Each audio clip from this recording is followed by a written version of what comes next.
RiverBender.com's live coverage of today's game is brought to you by Tom Lane, State Farm, your good neighbor agent in the Riverbend. Roberts Ford, the value store since 1949. Macias Insurance, professional, independent insurance agents. First Mid-America Credit Union, exceeding members' expectations since 1934. Gerard Fisher, American Family Insurance, all of your protection under one roof. Andy's Auto Body and Car Care, offering friendly service and reliable repairs since 1974. Liberty Bank, committed to providing excellent customer service above all else. Toyota, let's go places. Visit www.buyatoyota.com. Got a couple of hits, a couple of runs, and now it's number 10, Austin Todd, to the plate. Right-handed batter as Levi Wallace drives in a run again. We are at East Alton Wood River High School again. Here at WBGZ Alton, 4 o'clock. And we're just underway with Roxana at the plate, top of the first inning. Again, Lady Shells, Lady Oilers also playing softball today here in Wood River. And we have a softball game for you coming up on tape delay. That'll be Carrollton against Marquette. So you'll hear that on the Big Z later on. Here's Todd taking low and maybe a little low and away outside. It's 1-1 now. 2-0 first inning. This pitch is low. The runner going. Good throw and safe. Just in under the tag is Levi Wallace. Didn't get the greatest jump, but he steals the base. Yeah, throw was just a little bit to the shortstop side of second. I think if it had been right on, it would have been a closer play, but Wallace was able to slide right in underneath the tag and swipe second base. Here's a drive deep into left center. The wind picking it up and taking it away into left center field, and that's extra bases. Wallace will score. It's a stand-up RBI double, and Todd has driven in another. It's 3-0 Shells. Nice hit there, like you said, right into the power alley with the wind. Wind took it just a little bit, but a very solid double there that would have scored the runner from first or second. And Shells are on top here 3-0 and looking to add more with the runner already in scoring position. After the game, we announce our Munganast Alton Toyota player of the game. Here's Logan Reardon, right fielder. Oilers already in a hole, and here's a breaking ball upstairs. Ball one. The catcher is Campbell. The pitcher is Spurlock. It's Ragusa at third, Cook at short, Marks at second, Gonzalez at first. Swing and a line drive and a leaping grab and a throw to second. What a play by Cook at shortstop. I thought that was in the gap. Yeah, that looked like another hit, would have scored another run, but Cook was able to jump up, grab it, and very quickly get it to second for a double play. A great way to end the inning for the Oilers. Leaping into the air, Cook, and a good play by Marks as he got to the bag before the base runner, too, for the double play. And just like that, the inning comes to an end, but not before the Shells get three. And the Oilers are coming up in the bottom of the first right after this. You're listening to 1570 Radio Sports. Red or black, silver or gold, new or used. At First Mid-America Credit Union, they know options are important to you. That's why they've made relationships with local dealerships where you'll receive all the extras with First Mid-America Credit Union's low rates and financing done on the spot. All you have to do is decide what you want. Your car, our loans, they're made for each other. www.1stmidamerica.org or call 618-258-3168 to speak to a representative.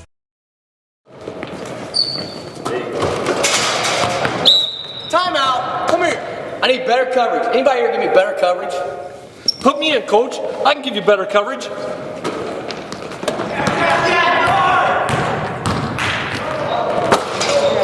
Not only can I give you better coverage, I can protect your dreams. Call me, Gerard Fisher, 466-7062. Hey, where do you want this ladder? Oh, come on, coach. American Family Insurance.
Hey, we got 2, let's go!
If you want your car to look stunning and keep it running, then take your car to Andy's Auto Body and Complete Car Care Center. Andy's ASE certified mechanics perform oil changes, suspension repair, air conditioning repair and service, engine diagnostics, warranty maintenance, tires, brakes, and shocks, plus state-of-the-art Hawkeye alignment. Like Andy's on Facebook. Andy's Auto Body and Car Care Center with 2 locations in Alton and Maryville is your car's home away from home.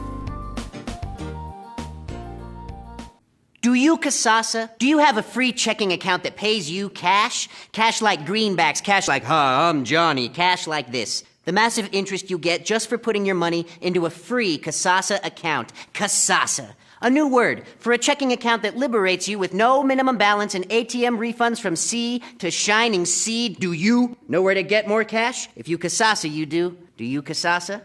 Don't just bank. Casasa, only available at America's finest community banking institutions.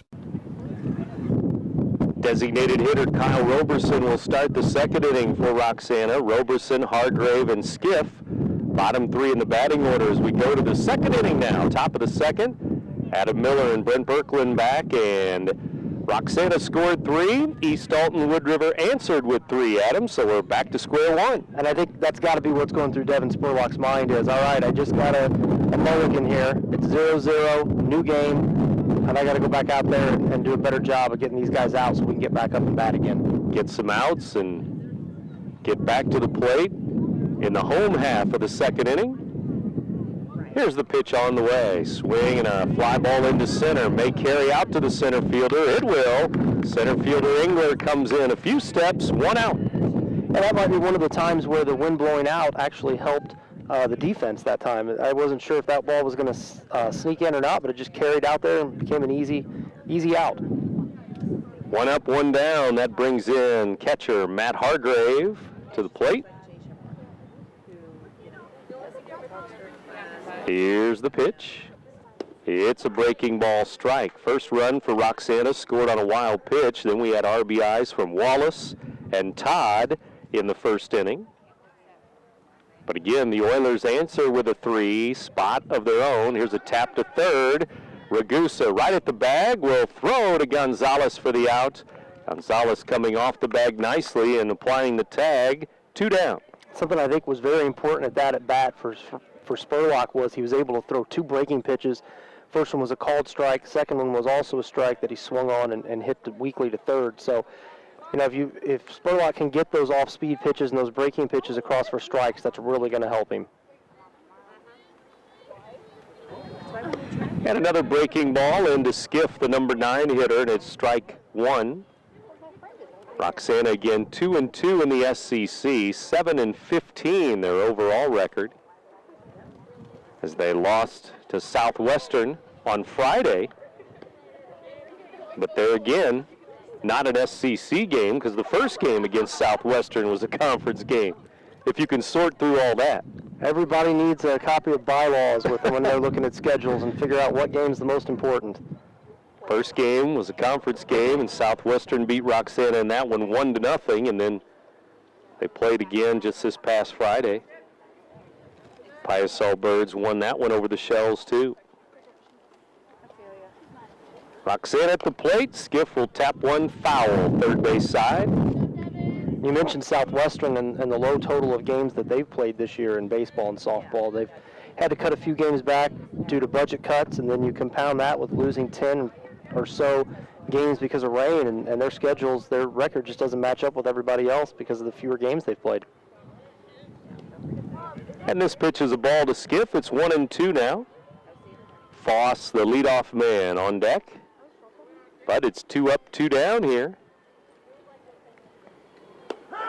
Breaking ball, strike 3 called, and that's the end of the second inning. Bottom 3 in the inning go 1-2-3 for the Shells, and we've played an inning and a half. 3-3 game here in Wood River. You're listening to 1570 Radio Sports. In today's economy, everyone's looking for an encouraging sign. That's exactly what you'll find right here at my State Farm office in Bethalto. I'm Tom Lane, and for 86 years, State Farm agents like me have been helping you protect the things that matter most. That's why more people trust State Farm, and why we consider that a very good sign. Call Tom Lane State Farm office in Bethalto at 377-8912 or go to tomlaneagency.net. Like a good neighbor, State Farm is there. Let's go places. Not just the ones you can find on a map, but the ones you can find in your heart. Because inspiration doesn't favor those who sit still. It dances with the daring and rewards the courageous with ideas. Ideas that inspire. Ideas that take you places you never imagined. Ideas big enough to make the heart skip a beat. And in some cases, maybe 2. Toyota, let's go places. 8-9 hitters start for the Oilers here, and then to the top of the order with Spurlock. Right now, though, it's Moorfield, then Walker before Spurlock, and bottom of the second inning, 3-3 game here in Wood River. Shells and Oilers playing RiverBend baseball today. Big inning for Wood here, just like Spurlock gave up 3 in the first. Wants to come out here and right that ship a little bit. Devin was able to do that and get his team back up here batting, so we'll see how Roxana responds on the defensive end. And Wood to Moorfield. Here, ball 1, low and away, and here comes another. Swing and a tap foul to the screen. 1-1 the count. Caleb Moorfield's another one of those guys that if he can get a hold of a fastball, he can put it out there in the gap and run for a while too. Here comes another pitch to him, and it's a ball. He is a big boy, a big strike zone. We play a game at GCS Park down in where the River City Rascals play every year, and Caleb hit 2 out to the fence this year. Wasn't able to get it over, but hit 2 doubles out to the fence. How tall is he, Adam? About 6'4". 6'3", 6'4". Yeah. Depends on whether you add those extra couple inches or not for the program. There you go. That's high, ball 4, and a big strike zone, but he walks him to lead off the bottom of the second inning. So we'll see how Coach Thompson wants to play this. Caleb's not the fastest runner on the team, but with the bottom of the order here, he's already shown that he's not afraid to bunt and put some things in motion. So with the number 9 hitter, we'll see if he does that again.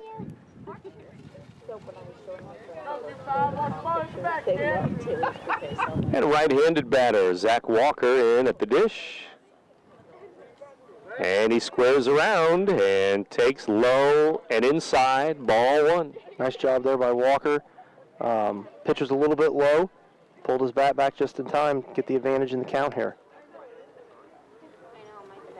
Roxana in the first base dugout. East Alton Wood River, the home third base dugout. And a fly ball to center field, swinging away, and it's taking off on the center fielder, and it glances off his glove, and Wallace will chase it, and Moorfield will come around third, and he'll be held up there. Well, Wallace thought he had camped under it once, maybe even twice, and then he started backpedaling pretty quickly there, and it sailed on him. Yeah, you could tell that he was in a little bit of trouble when he started backpedaling like that. It looked like, as you said, he thought he was under it. Ball just kept carrying, maybe got caught up in the wind a little bit, but anytime you see an outfielder backpedal that many times, you know there's a potential that they may have lost the ball. Glances off his glove as he reached up into the air, and now the top of the order with nobody out.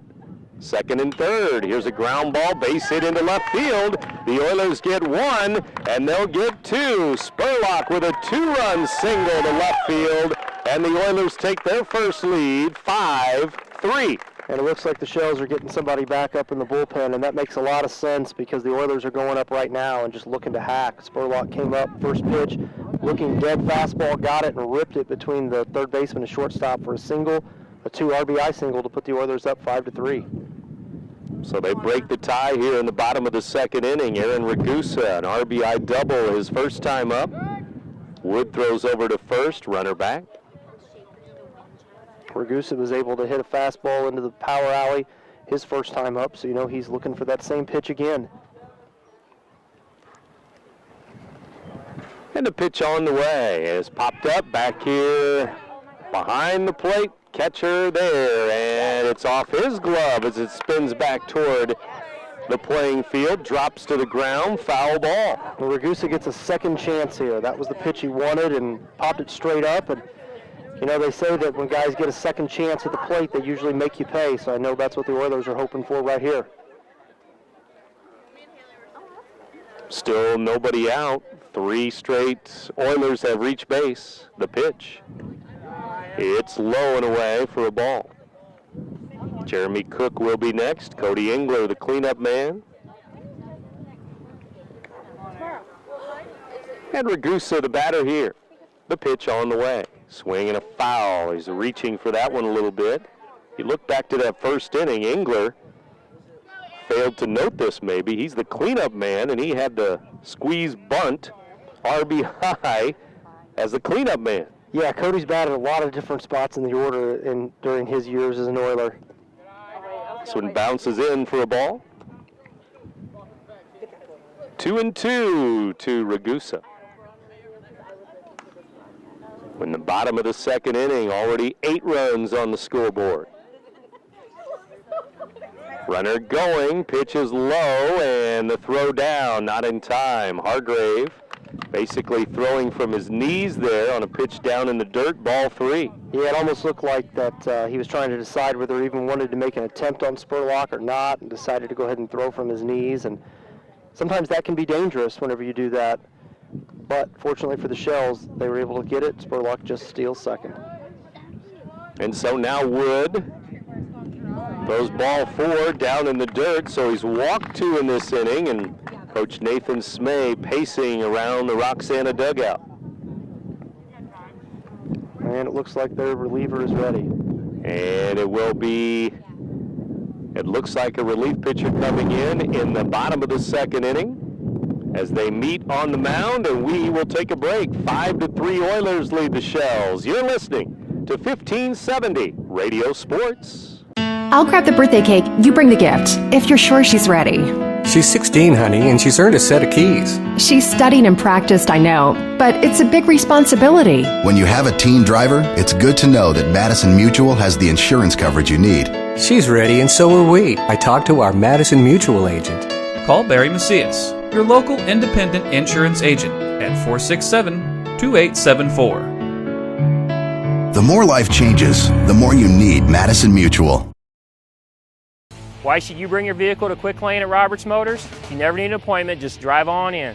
Quick Lane has the guaranteed lowest tire prices around. Plus, we perform a multi-point inspection of the critical items on your vehicle at no charge every time you visit. Ford, Chevy, Toyota, or any other make, Quick Lane can service it. We're even open on Saturdays. Stop by Quick Lane at Roberts Motors today. Come see why life is better in the Quick Lane.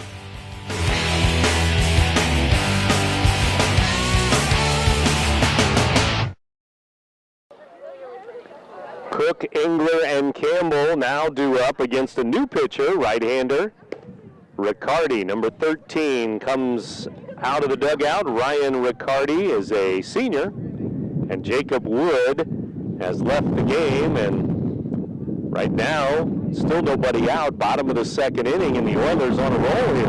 Yeah, looking for a big inning here. 3 runs in the first, so far 2 here in the second, and I'd like to jump on this relief pitcher and create a little bit more separation. And a bunt coming here, maybe. Here's the throw to third, and nobody covering at third with the runner going. So it sails into left field, a stolen base and an error, and the Oilers lead 6-3. You know, you try to put runners in motion, you try to play some small ball, and a lot of times good things happen by putting some pressure on the defense, and that's exactly what happened there.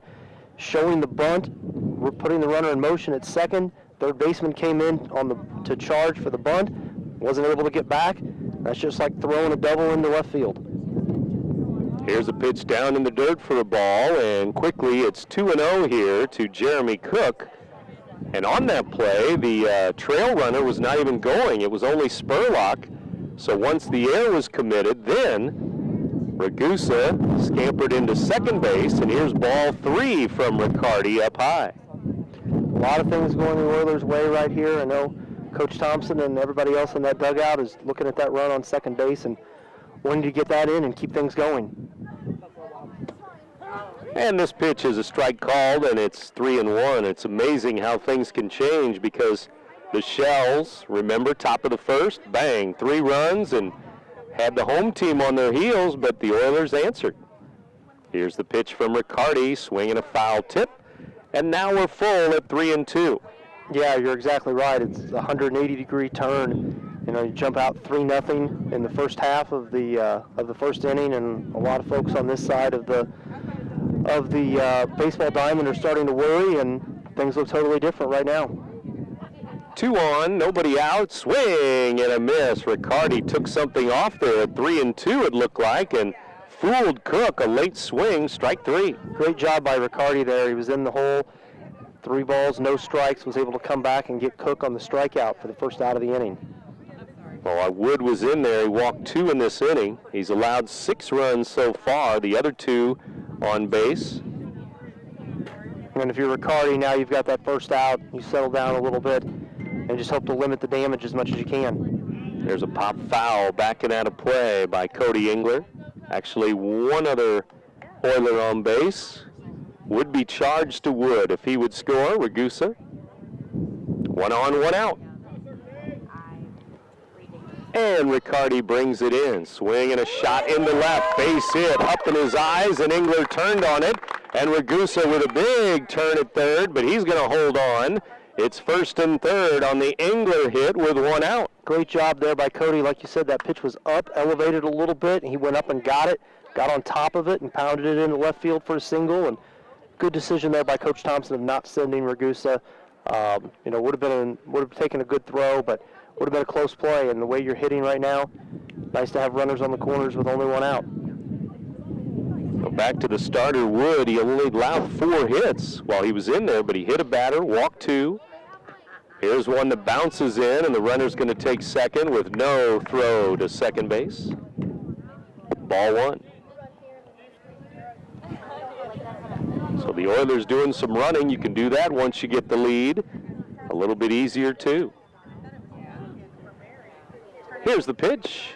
It's a strike. It's 1-1 with 1 out, 2 on base. Again, after the game, we announce our Munganast Alton Toyota player of the game. Here's a foul off to the first base side, and strike 2.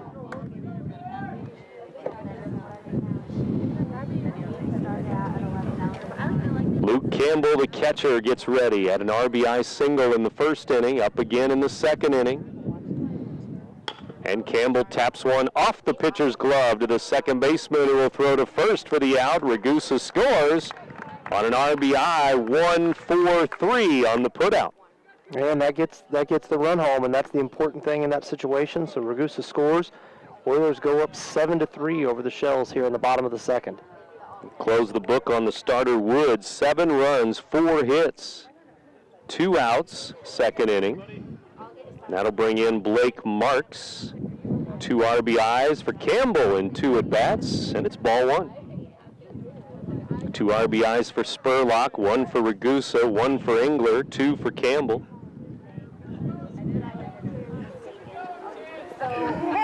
Another run scoring on an error in this inning. Here's a ground ball to first, and Martz grabs it, steps on the bag, right at the bag to end the inning. But the Oilers get 4 more, and after 2 innings in Wood River, it's the Oilers 7, the Shells 3. You're listening to 1570 Radio Sports. Red or black, silver or gold, new or used. At First Mid-America Credit Union, they know options are important to you. That's why they've made relationships with local dealerships where you'll receive all the extras with First Mid-America Credit Union's low rates and financing done on the spot.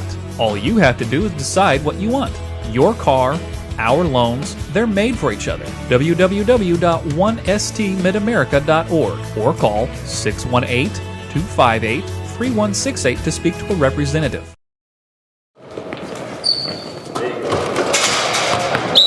Timeout. Come here. I need better coverage. Anybody here give me better coverage? Put me in, coach. I can give you better coverage.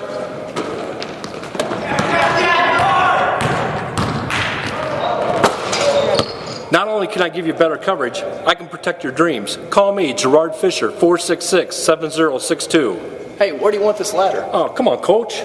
American Family Insurance. Shells and Oilers here. On to the third inning we go. Top of the order, Foss, Briggs, and Martz to bat here in a 7-3 ball game now. After 2 innings, 7-3, Oilers lead the Shells. Big inning for Spurlock here. I know I said that in the second inning, and he did a great job of coming in and shutting them down, but with the top of the order coming up, he needs to get these guys out and get his team back hitting. And Spurlock brings it in to the leadoff man, Foss. It is ball 1, low and away. We're underway in the third inning. Z1570 salutes today's business of the day. Great Rivers Fireplace Store and more, just south of Jerseyville on 67, Highway 67. Our business of the day, Great Rivers Fireplace Store and more. Here's the 1-1 pitch. Swing and a miss. Down in the dirt, down and in. And Devin is like a lot of other high school pitchers.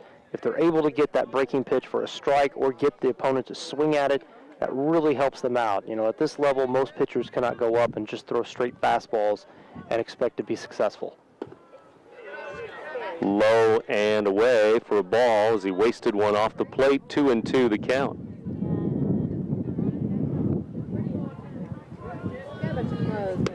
Strike 3 on a fastball and struck out. Chance Foss, 1 down. Good pitch there by Devin, very low, not going to really get hurt with that pitch. I think the batter thought it was a little bit low, and it may have been, but for the Oilers' sake, it was definitely a great pitch. Back-to-back strikeouts to finish the second inning and start the third inning. 2 Ks for Spurlock. Brings in Jordan Briggs now. Breaking ball, swing and a miss. Way out in front was Briggs there, way out on his front foot, looking fastball. Definitely fooled on that first pitch. Keep him off balance, that's the name of the game, and Spurlock with another breaker, and this one Briggs was ready for, and he sends it into left field for a sharp single between short and third. Well, like you said, the name of the game is keeping them off balance. You can't throw all fastballs, you can't throw all breaking balls, and especially to a good hitter like Jordan Briggs. He made that adjustment, looked very poor on that first pitch, made the adjustment, recognized the curveball, stayed with it, and was able to single it into left field there. So nice piece of hitting by Briggs. That breaks a string of 5 in a row retired by Spurlock. And now the batter is Nelson Martz. Runner going. It's a strike. Throw down and in and out of the glove of the shortstop Cook. The ball and the runner got there about the same time. It's going to be a bang-bang play, but Cook couldn't hold on. Yeah, that was going to be a very close play. I think Briggs probably would have slid in just a little bit ahead of the tag, but Cook wasn't able to get a hold of it, so it was a moot point. And Martz, the number 3 hitter, has a chance to get the Shells another run. In a 7-3 ball game, the home team on top. Spurlock with a turn and throws back to second to keep Briggs close with 1 out. I think this is a pretty critical point in the game right here. You know, it kind of been back and forth. I thought the Oilers had been able to take charge here, and we'll see if that holds true, or we're just going to keep going back and forth. There's a foul ball, third base side. Some other baseball and softball today. Southwestern against Carlinville. CM against Waterloo, playing both baseball and softball conference games. Here's the stretch and the pitch. And it is just outside for a ball. Shells and Oilers playing baseball and softball right here. A really good pitch there by Devin Spurlock, and a lot of people in maroon are kind of wondering where that pitch was. This one is inside, breaking ball around the plate this time. Shells and Oilers in the third inning. Here's the pitch. Breaking ball is a shot down the line at third. Fair ball. Gets by Ragusa into the left field corner. Martz on his way to second. He is headed for third. Briggs will score, and it's a stand-up triple. Now he's going to try to come home. Martz just in under the tag there. The ball got there just when he did at home, and Martz down the left field line, and he rounds the bases. It's 7-5. Nice piece of hitting and of course, running there by Martz as he was able to take that breaking pitch and rip it down the third base line. And one of the unique features of our field is that we do not have a fence. You know, in most places that would have been a double, but without a fence, it just keeps rolling and rolling. And Martz had the speed to keep going around, and it looked like Coach Smith was going to hold him at third there with a triple, but he just kept on going, and the relay was just a little bit short. So the inside the park home run for Martz, and the Shells are right back in it, down 7-5 now. Martz 2 for 2, and he drives in 2 with that hit there. 7-5 game. And this one up and in to Levi Wallace, ball one. That's important for Spurlock now to keep the ball down, not lose his composure. Keep the ball down. Keep trying to get the Shells out here. There's a foul ball backing out of play. You know, in a game like this, you get 12 runs through just over 2+ innings. The name of the game almost becomes damage control. Not are you going to give up runs, but how many are you going to give up? Here's a ground ball back to the pitcher. Spurlock to the front of the mound to make the play and throw out Levi Wallace 2 down. Because maybe if you allow just 1 or 2 per inning, you may still get the win. Yeah, whenever you've got that 2-run cushion, that's the key. Keep it as low as you can and hope you can get enough to keep pace. And the batter now is Austin Todd. He's the number 5 hitter. And he'll take one just inside, down around the knees, ball one. 2 runs in the inning. And the Shells close the gap. Fastball strike, 1-1. Nice fastball there by Spurlock on the outside corner. Ragusa deep at third, off the bag. Shortstop Cook, second base Marks. Gonzalez over at first. Gonzo looking into the sun, so is Moorfield in right field. That's the Sunfield side.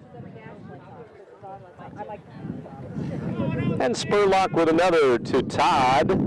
Breaking ball, strike 3 called, and caught him looking. 2 strikeouts in the inning for Spurlock, but also Martz with a home run, scoring Briggs, and the Shells get 2. And we've played 2.5. Middle of the third inning, 7-5 Oilers now. You're listening to 1570 Radio Sports. If you want your car to look stunning and keep it running, then take your car to Andy's Auto Body and Complete Car Care Center. Andy's ASE certified mechanics perform oil changes, suspension repair, air conditioning repair and service, engine diagnostics, warranty maintenance, tires, brakes, and shocks, plus state-of-the-art Hawkeye alignment. Like Andy's on Facebook. Andy's Auto Body and Car Care Center with 2 locations in Alton and Maryville is your car's home away from home. Do you, Casasa? Do you have a free checking account that pays you cash? Cash like greenbacks, cash like, I'm Johnny, cash like this. The massive interest you get just for putting your money into a free Casasa account. Casasa. A new word for a checking account that liberates you with no minimum balance and ATM refunds from sea to shining sea. Do you know where to get more cash? If you Casasa, you do. Do you Casasa? Don't just bank. Casasa, only available at America's finest community banking institutions.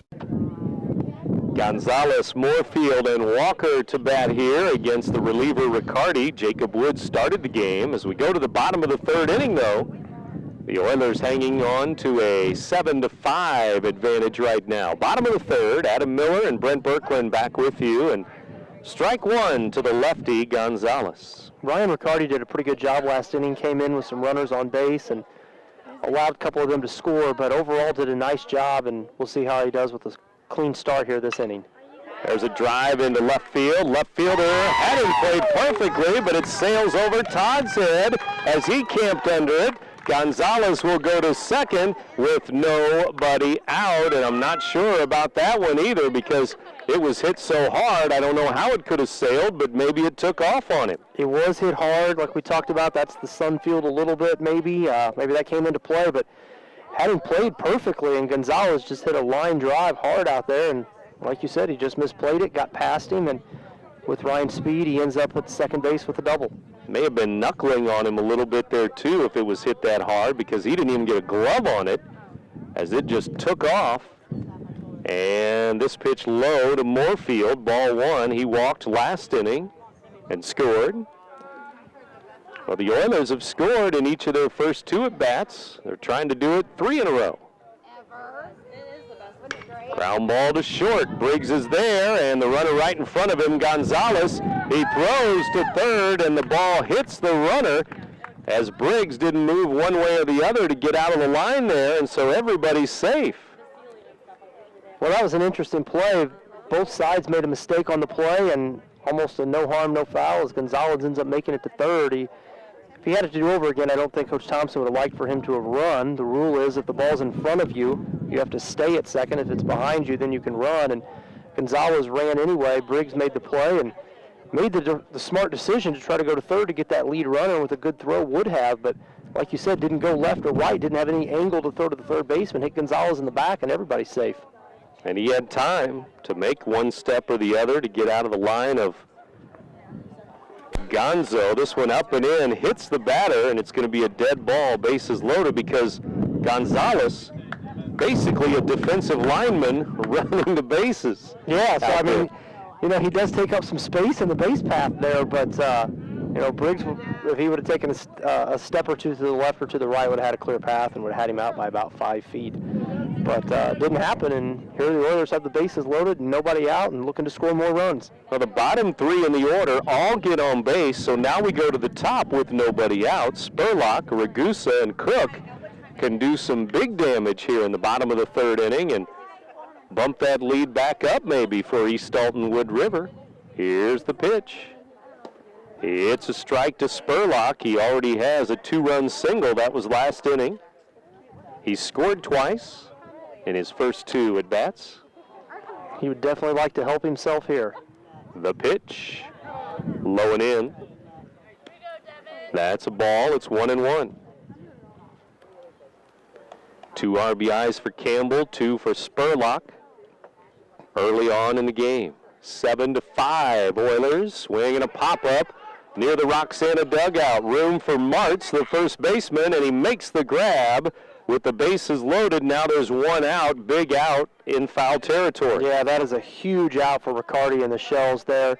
You know, about the only out that you can get in that case that would have been a non-productive out, to strike out or a pop fly, and he was able to jam Spurlock, pop him up, and now the Shells could get out of this with a double play perhaps. And I know, or maybe Spurlock thinking, at least I want to lift one for a fly ball, sacrifice fly there, but he did get under it and popped it up. Here's a line drive, and that's a base hit. Ragusa sends that one into left. 1 run in, and 2 runs will score. They throw to third. A tag there for an out, and on the throw to third, Ragusa takes second as 2 score. As Aaron drives in 2, he's got 3 RBIs. Boy, Ragusa's been on fire today. Every pitch he's taken right out there into left field, and he just went up, was looking for it, got it, and ripped it out into left field again for another couple RBIs. The Oilers now lead 9-5. Ragusa with an RBI double, then a walk, and then a 2-run single in his 3 at-bats in 3 innings. Well, we talked about this might be a crazy game with a lot of runs scored, and here we are. The runs aren't stopping at him. They're still going. 9-5 score. Here's a strike, and it's 1-1.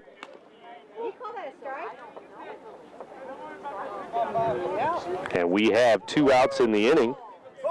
You don't want to make it out at third, but the Oilers did, but they also got 2 runs on the play. So Here's a ground ball rolling to short. Shortstop Briggs will bobble and then throw to first. Not in time. Ragusa goes to third, and it's first and third, 2 on, 2 out. Yep. Briggs just wasn't able to handle it cleanly. It was kind of a chopper there and wasn't able to field it cleanly, bobbled it, and Cook's got some good wheels and was able to get down to first before the throw got there. So Oilers get another chance to bring Engler up, hoping for more RBIs. One of the things Coach Nathan Smay has talked about all year long is unearned runs and errors. I think he says that he hasn't counted them up, but they may be close to 50 unearned runs given up this year, and that is the third error in 3 innings already for the Shells. You know, not to make excuses for the Shells or the Oilers or any team that's playing this spring, but with the limited amount of practice time that teams have gotten this year, you're playing games every day. You're not able to take the amount of ground balls that coaches would like to hit in practices. And, you know, I think those types of things show up. That's a good point. There's a base hit down in the left field corner. A run scores. Runner goes to third, safe. RBI for Engler. He's got 2 runs batted in. It's 10-5 Oilers on the hit. Nice hit there by Cody down the third base line, able to score the run and made a play. The left fielder got the ball in, made a play on Cook at third, but he was able to slide in safe. So runners at the corners again. Well, that's a good point, though, about practice time and even game time when you don't play as many games as usual. And it feels like the days that are sunny, you're playing every day. There's a ground ball base hit, a hit and run there, and the shortstop Briggs left the area. Run scores, and the throw to third allows the runners to move up. Campbell has 3 RBIs in 3 at-bats, and it's 11-5. And, you know, like I said earlier, when you put runners in motion, good things tend to happen. And we were trying to steal second base there. Briggs went to cover, and Campbell hit it right where he wasn't. If we hadn't put that guy in motion, then Briggs would have been right there. It would have been a routine play probably. Instead, it's another run. So we have 3 RBIs for Ragusa, 3 RBIs for Campbell, 2 for Engler, 2 for Spurlock. Boy, the top 5 in the order have done some damage. Here's a wild pitch back to the screen. A run will try to score. The ball there in time. Out. Hargrave, the catcher, flipping to Riccardi, the pitcher, and they get Cody Engler at home plate. But the Oilers get some more, and they lead after 3 innings here in Wood River, 11-5. 11-5, Oilers over the Shells. You're listening to 1570 Radio Sports. I'll grab the birthday cake, you bring the gift, if you're sure she's ready. She's 16, honey, and she's earned a set of keys. She's studied and practiced, I know, but it's a big responsibility. When you have a teen driver, it's good to know that Madison Mutual has the insurance coverage you need. She's ready, and so are we. I talked to our Madison Mutual agent. Call Barry Macias, your local independent insurance agent, at 467-2874. The more life changes, the more you need Madison Mutual. Why should you bring your vehicle to Quick Lane at Roberts Motors? You never need an appointment, just drive on in. Quick Lane has the guaranteed lowest tire prices around. Plus, we perform a multi-point inspection of the critical items on your vehicle at no charge every time you visit. Ford, Chevy, Toyota, or any other make, Quick Lane can service it. We're even open on Saturdays. Stop by Quick Lane at Roberts Motors today. Come see why life is better in the Quick Lane.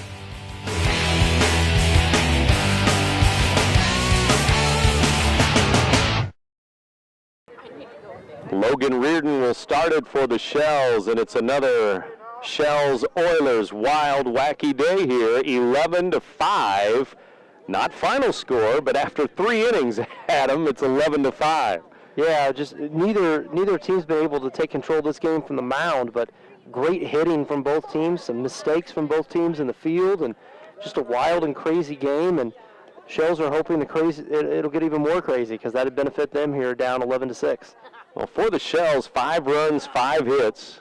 Spurlock has 3 strikeouts on the mound. He's allowed some extra base hits, a double to Todd, a home run to Martz. A little bit of everything. And we go to the 4th inning now. With Adam Miller, Brent Birkeland back here. Z1570 salutes today's business of the day. Great Rivers Fireplace Store and more, just south of Jerseyville on Highway 67.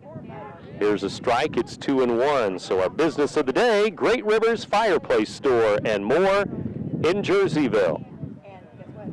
Spurlock's fared pretty well against the bottom of the Shells order so far, so you know he's looking to continue that and get his team back up there and look for even more runs. 2-2 the count now.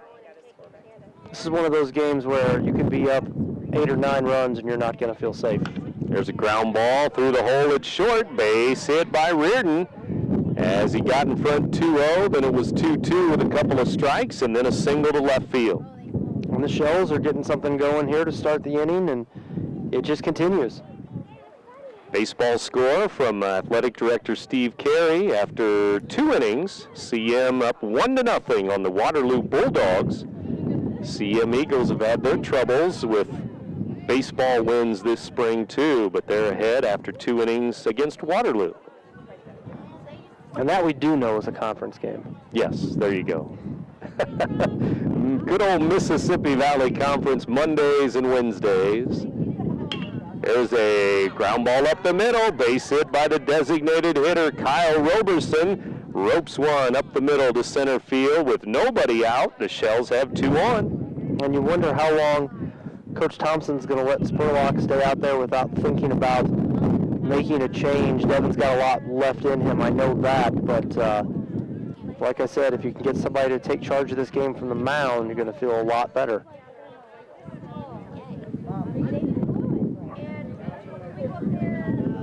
And the batter now is Matt Hargrave, the catcher. Breaking ball strike on the outside corner from Spurlock, a senior, one of the 7 or 8 seniors on the roster for the Oilers this year. Right-handed pitcher. Brings it in. Fly ball into right field. Lifted into right. Right fielder there to make the grab. Runner at second will tag and go to third. First and third, 1 out on Hargrave's fly to Moorfield. Looking up in the sun, made the catch. Yeah, tough play there for Caleb Moorfield. I mean, normally that would just be a routine play, but with the sun bearing down on you right there, it was a tough play. But he was able to shield his eyes, make the play, and keep the back runner at first base. Pretty well hit the other way by Hargrave. Now it's Randy Skiff. First and third with 1 out, 2 on for the Shells. It's a 6-run game right now, 11-5 Oilers. A softball game across the way is a 2-2 game, we're told. Shells and Oilers softball. We're in Wood River today, and the number 9 hitter steps in. Here's the stretch. Spurlock will fake to third, fake to first as we head toward 5 o'clock too. You're in tuned to WBGZ Alton. 5 o'clock on this Monday. Breaking ball strike under the hands between the belt and the knees there. Strike 1. Skip struck out his first time up. First and third for Roxana. Swing and a miss. Low and away. And now it's 0-2. And now that it's 5 o'clock, a few more folks coming to the baseball and softball games here. Check out the Shells and the Oilers. Strike 3 called, and at the letters, a fastball, and he watches it go by, 2 down. Big strike out there for Spurlock to get that second out. 4 strikeouts for Spurlock now, and we go to Chance Foss, the leadoff man. Roxana doesn't want to waste this opportunity. Down 11-5, pitch on the way. Bounces in, good smother by Campbell, the catcher, ball 1.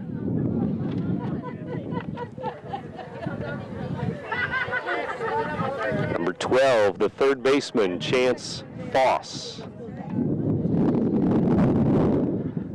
Here's the pitch, and it is low and away off the plate. Good breaking ball there, just broke a little bit too much and got outside of the strike zone. Missed the corner, and it's 2-0. 2 on, 2 out. Swing and a foul ball. 2-1 the count. Right-handed pitcher, right-handed batter. Briggs on deck. This is the third time through the order for the Shells. And this pitch is high, 3-1, and a walk here would load the bases, and he hasn't walked anybody yet. And you'd like to think that the batter's going to get something good to hit here. With Briggs on deck, don't want to load the bases for him, so you'd expect a fastball here. And a fastball is up and in on the batter there, right-handed batter, and the bases are loaded with 2 outs. Big spot in the game here. Yeah, it really is. With Briggs coming to the plate, he's been successful so far this game. Good hitter for 4 years at the varsity level, with bases loaded here, 2 outs in an 11-5 game. 2 hits in the inning, a walk now, 2 outs, bases loaded. Briggs will take low, ball 1. Briggs has scored twice, reached on an error, and has a single to left field. And the pitch on the way. Below the knees, ball 2. And that's 4 balls in a row from Spurlock. On deck, Nelson Martz. But Briggs, the big batter now, way high, ball 3. Tried to overthrow that one. And Spurlock in jeopardy of walking in a run here. Here's the pitch. Strike called at the letters. You never want to walk a run in, but you especially don't want to do that with Martz on deck. Don't want him coming up with the bases loaded after what he did last time up. Here's a strike called, 2 up around the letters, 3-2 the count, and make them hit it if you're up 11-5. Exactly. 11-5, Oilers lead, 4th inning. Here's a fly ball down the right field line. It's a fair ball. I thought it was going to sail into foul territory, but 1 run in, 2 runs in, and Briggs clears the bases with a 3-run, bases loaded double into right field. Really good at bat there by Jordan Briggs. He was up in the count 3-0, took 2 fastballs that he thought possibly were balls on the outside corner. Spurlock went there again, and he went with the pitch and took it right over the first baseman's head, down the first base line, and was able to clear the bases with a double. And here we are back to an 11-8 game. So you talked about that was a big at bat, and we'll see how big it is as the game goes on. But right now it's looking pretty big. Here's a tap down the third base line, foul. Well, we're sitting right on the first base line, the right field line, and I thought that was going to go into foul territory. Slice. It may have sliced at first, but then it kind of straightened out. I don't know if it had to do with the wind or how hard it was hit. Yeah, you see that pitch, that fastball in the outside corner coming out of a right-handed batter. It seems like 90% of the time that will, like you said, slice foul, and it looked like that's the way it was going, and then it just straightened right out. And it results in 3 runs for the Shells. Bases loaded double by Briggs makes it 11-8. Here's a foul by Martz, and quickly Spurlock in front this time, 0-2 instead of behind. Yeah, and that makes all the difference at every level of baseball, being ahead in the count. You can throw anything anywhere, and when you're behind, you got to be very careful, and the batter knows the exact same thing, so they're ready to tee off. And we've seen a lot of that today from both squads. Yep. Swinging from the heels and a lot of line drives and a lot of hard-hit baseballs. Time by Martz as he steps out here. In the top of the 4th inning, pitcher and catcher will talk it over here. After the game, our Munganast Alton Toyota player of the game will be announced. Briggs now with 3 RBIs. Martz, 2 hits, 2 RBIs. If you look at some of the Roxana numbers here, they're up to 8 hits in the game and 8 runs in the game. If you like a lot of offense and a lot of hitting, then this is where you need to be today. Check swing, foul ball, backhand, out of play. And we're only in the 4th inning, so come on down. Yeah, plenty of time left. Plenty of time.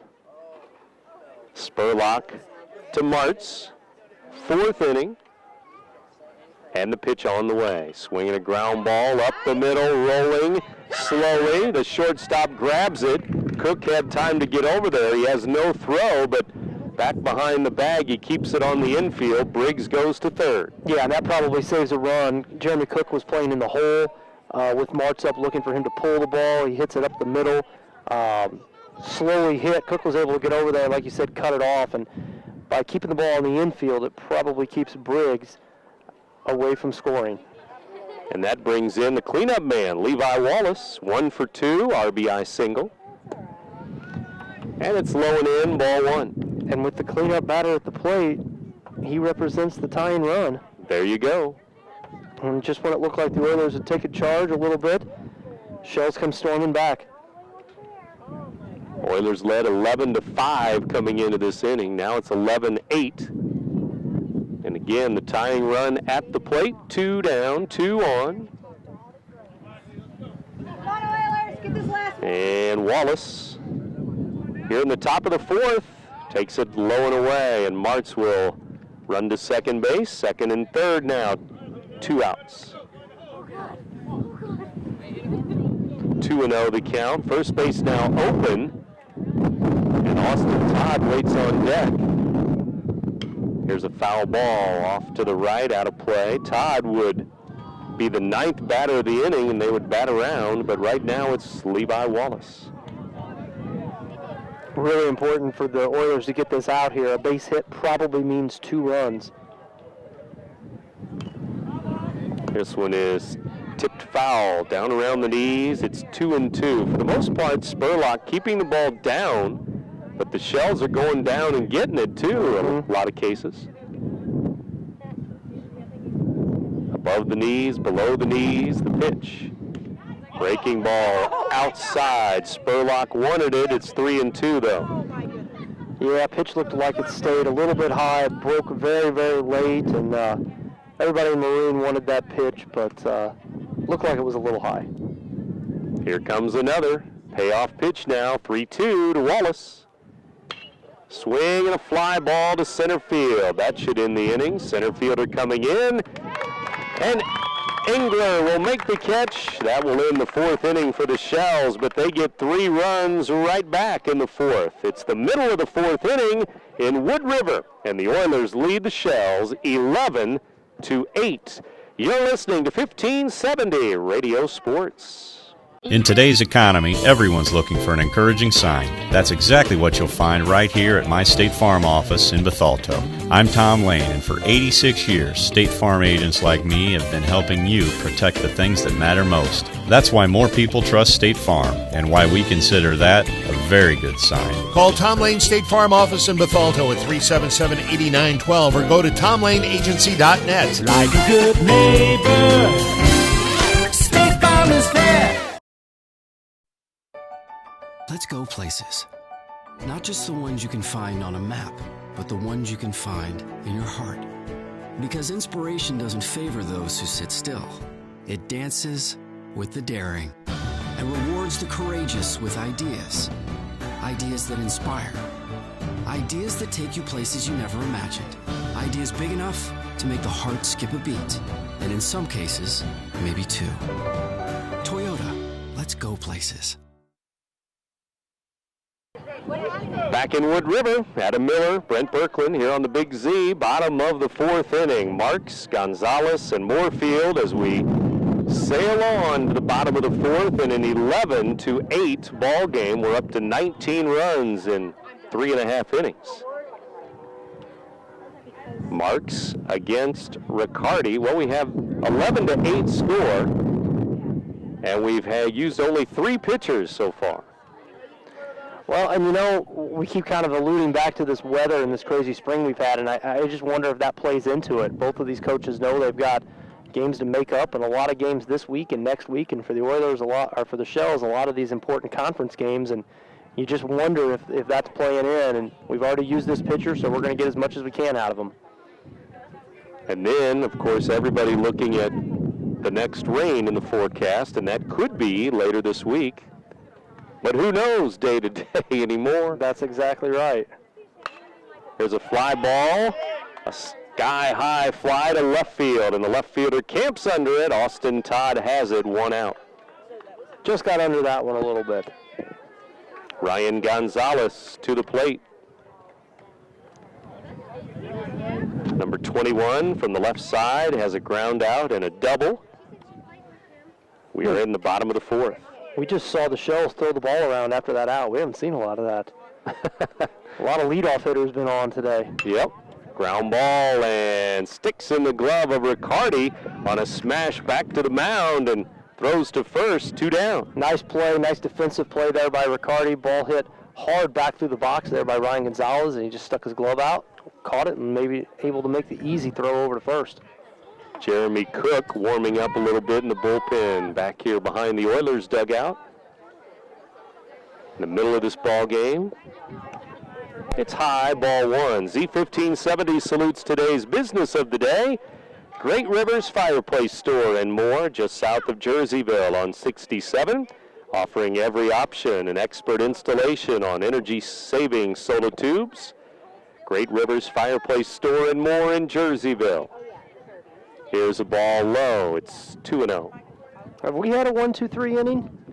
Roxana was down 1-2-3 in the second inning, and that's been it.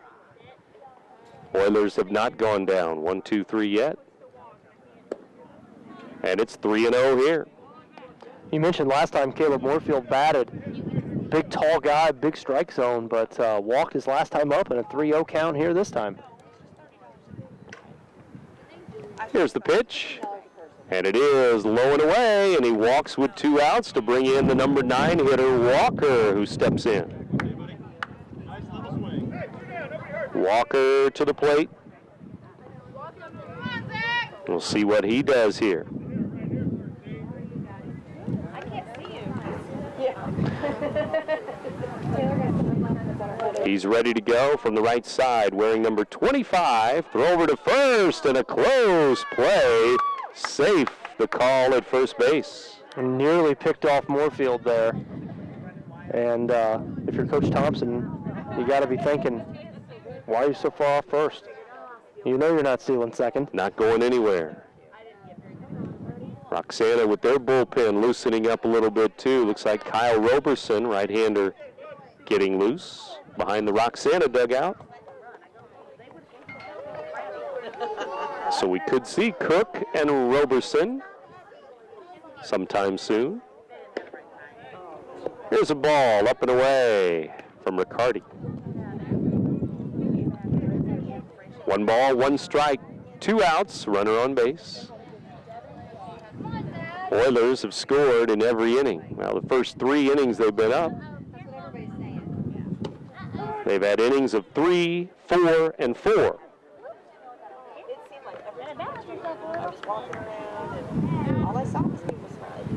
Bottom of the 4th here, 2 strikes and a ball.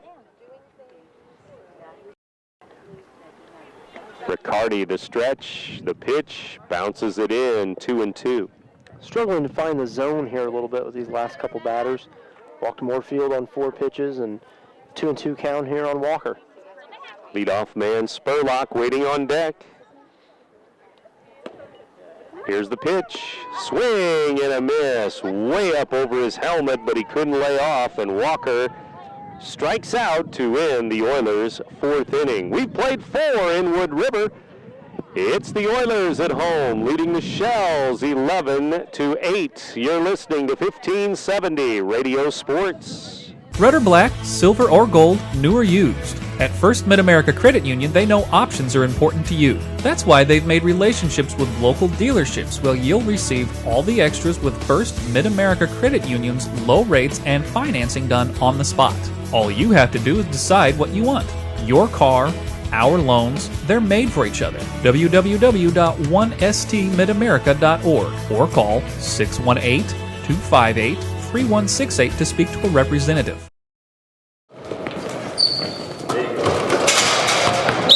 Timeout! Come here! I need better coverage. Anybody here give me better coverage? Put me in, coach. I can give you better coverage.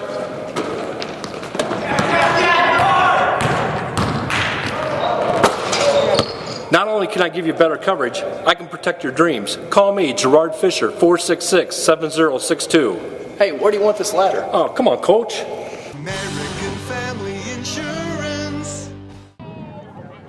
On On to the 5th inning we go here. It's Riverbend boys baseball in Wood River today. CM Waterloo update for you too. After 3 innings, they go to the 4th with CM leading 4-0 over Waterloo High. The Eagles lead the Waterloo Bulldogs today, baseball. Here, it's the Oilers 11, the Shells 8. Austin Todd takes a ball. Now a line drive. That's trouble.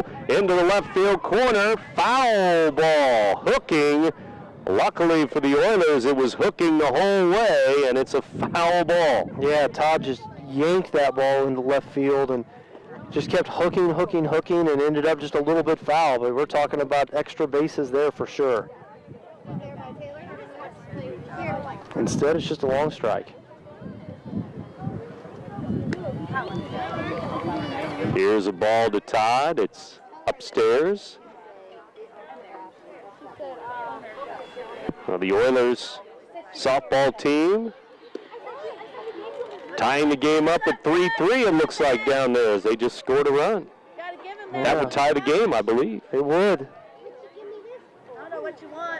Could be Lady Shells, Lady Oilers 3-3 game now. We'll check on that in a moment. Right now, baseball-wise, we're in the 5th inning. Austin Todd at the plate. He fouls one back for strike 2. And Spurlock brings another one to him. Swing and a fly ball. This one's hooking foul 2. Left fielder with a long run, and he overruns it. May have tipped off his glove and drops foul. It's still 3-2. Well, a long run for Walker, but catchable ball. Yeah, a lot of these high school fields, both here and other places, once you start to get into foul territory, it kind of gets a little sketchy on the ground, so difficult plays out there sometimes. 3-2, nobody out here as we start the 5th inning. Inside, ball 4, and a leadoff walk with a 3-run lead. Not what you want to do. You mentioned earlier, make them hit the ball, and the Shells have done that, but you definitely don't want to just put them on as Spurlock did there, and certainly not the leadoff hitter, but see if he can work his way out of it. Bottom of the order now, bottom half of the order. Reardon, Roberson, Hargrave now due up, 6, 7, and 8. Here's one popped into the air, short left field. Shortstop out, left fielder in, and it's going to drop there in front of the left fielder, and the ball gets away on the infield. Runner over to third, save. Todd sliding under the tag in a bang play at third base. And the Oilers manager, Andy Thompson, going to discuss that with the umpire. Definitely out. And they say he slid under the tag. Ask this blue. And so there's still nobody out. And another strange play from the crack of the bat there is it was a pop fly to short left. Shortstop went out, left fielder came in, and it fell again. Yeah, you knew that was, you could just look at the shortstop and left fielder and you could tell that was going to be trouble. And ball dropped, throw goes into second base. There's nobody there. We end up with a close play at third base, and the umpire said he got in just under the tag. Now it's the DH, Kyle Roberson, and it's a strike, 0-1 the count. So here we are, 11-8. It's a 3-run lead for the Oilers, and potential tying run back at the plate with nobody out. Spurlock has given up 10 hits, 2 walks, throw over to first, runner back. 8 runs, and leads the game 11-8. Oilers do have number 1 Michael Hall warming up in the bullpen. Here's a ground ball hit towards short. Cook will bobble it once, twice, and now no throw. He wanted to get it to second, maybe try for a double play, but he wanted to throw it before he had it. Still nobody out. Yeah, if you ask Jeremy, I think he'd say he'd love to have that again. That was a tailor-made double play ball. A couple chops to him at shortstop, just probably thinking about that double play a little bit too much and not just letting it happen, and wasn't able to get a clear field on that ball and wasn't able to get either of the runners out. So still nobody out here in the 5th inning. But an RBI for Roberson there. And With 2 on for the Shells, it's now 11-9. We now have hit 20 runs in the game. We're in the 5th. And Hargrave and Skiff, the 8 and 9 hitters, coming in. And ever since that first inning, the Oilers have had that 2 to 3, 4 run cushion.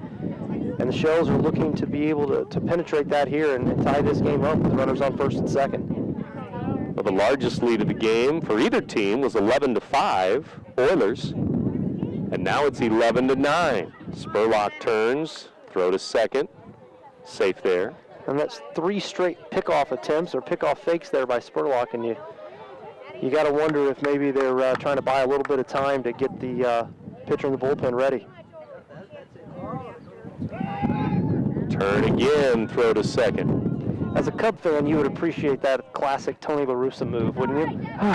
You would have to bring that up, Adam, but thank you. Yes. Watched that for 13 years. You knew when a pitching change was coming because they threw over the first 3 times. Here's a bunt in front of home plate. Catcher throws to first, out there. Good play by Campbell to pop out of there behind home plate, but the runners move up on a good bunt. Yeah, great bunt right there, and equally good play there by Luke Campbell, like you said, hopping out, grabbing it, firing down to first, getting the out. But kind of interesting play there by Coach Smay. You know, in 20 runs being scored here, and a little bit of small ball, moving those runners into scoring position at second and third. Well, the number 9 hitter, Skiff, takes a curve, strike 1. And we'll see if it pays off here. A base hit probably scores 2 runs and ties the game. 11-9, 5th inning, and another breaking ball, but this one's up and in, 1-1.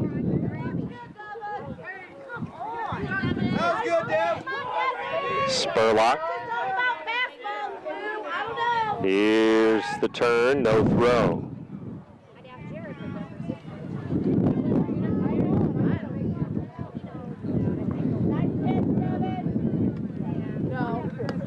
Here's a strike on a fastball, and it's now 1-2. And the fans are getting into it a little more now, too. From the cheap seats. 1 ball, 2 strikes. Swing and a miss. High heat, high fastball, struck him out. Big strikeout there for Spurlock with 1 out. A lot of things the batter could have done there would have resulted in a run, but a strikeout is not one of them, so getting that second out is huge. 5 Ks in the game, and he has struck out Skiff 3 times, 0 for 3 for the number 9 hitter. Now to the top, and Chance Foss, breaking ball low, ball 1. We've got a crucial point in both of our games here. We got a 3-3 score in the top of the 7th at our softball game, and tying runners on here in the baseball game. And a wild pitch back to the screen, and a run will score. Another runner goes to third. It's 11-10 on that wild pitch as Reardon comes in. Roberson over to third with 2 down. And we're just that close to a tie game now. Wild pitch back to the screen. 2 outs. 2-0 pitch is a strike, 2-1. A really gritty performance here by Devin Spurlock. You can tell he's starting to run on fumes, but still battling out there on the mound. Here's a ground ball to short. Cook has it go off of his glove into center field, and the game is tied. 11-11 here in the 5th inning. That ball hit up the middle. Cook went to his left and was looking for a good hop, but it took a hop off of him. Yeah, unfortunate there for Spurlock, who, like I said, has been pitching very well, and you know the score here, giving up a lot of runs, but really fighting it, and scores 11-11 here. And a couple of errors behind Spurlock this inning. Yeah, that's part of the game. Yeah. You got to be able to fight through it, but like you said, that double play, we'd have been into the bottom of the 5th here. And Jordan Briggs now to the plate. With 2 outs here in the top of the 5th.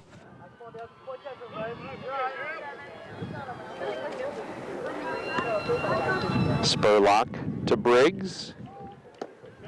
And it hits the batter, and it's 2 on, 2 out for Martz now, who steps in. Yeah, that pitch barely grazed Jordan Briggs there. He's up close on the plate, but looks like maybe got a little bit of his jersey or maybe the underside of his elbow. And so Nelson Martz, who's been on base 3 times, 3 for 3. It seems like every time he comes up, there's guys in scoring position. Oh, yeah. Number 3 hitter. That's why you draw it up that way, right? Pitch on the way, high, ball 1.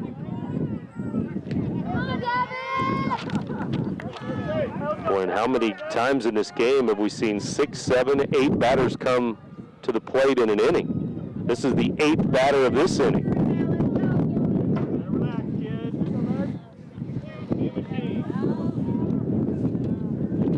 We are in the 5th, 2 on, 2 out. Martz at the dish. Spurlock turns, no throw to second base. Got to focus on the batter here. Get that 3rd out, get back to the plate without getting behind in the game now. Here's a ball low. Number 9 hitter in this inning, Levi Wallace, would be next.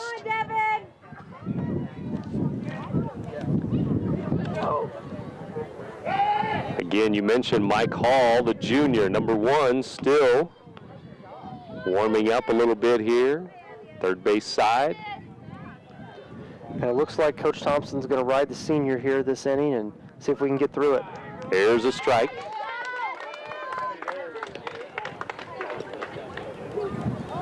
Two on, 2 out. Again, we're in the 5th. And again, 3 runs in this inning. Shells have scored in 4 of their 5 at-bats, and here's a line drive to center field. Base hit. A run will come around to score and give the Shells the lead. Coming in is Foss. He scores on the hit by Martz, who is 4 for 4. And the Shells take a 12-11 lead on the Oilers. Well, we said a couple innings ago anything could happen, and no lead was safe, and we've seen that so far. Sure enough, the Oilers look like they're going to make a pitching change now in the 5th inning. We'll be back in a moment. Shells have taken the lead now. For now, it's 12-11. You're listening to 1570 Radio Sports. If you want your car to look stunning and keep it running, then take your car to Andy's Auto Body and Complete Car Care Center. Andy's ASE certified mechanics perform oil changes, suspension repair, air conditioning repair and service, engine diagnostics, warranty maintenance, tires, brakes, and shocks, plus state-of-the-art Hawkeye alignment. Like Andy's on Facebook. Andy's Auto Body and Car Care Center with 2 locations in Alton and Maryville is your car's home away from home.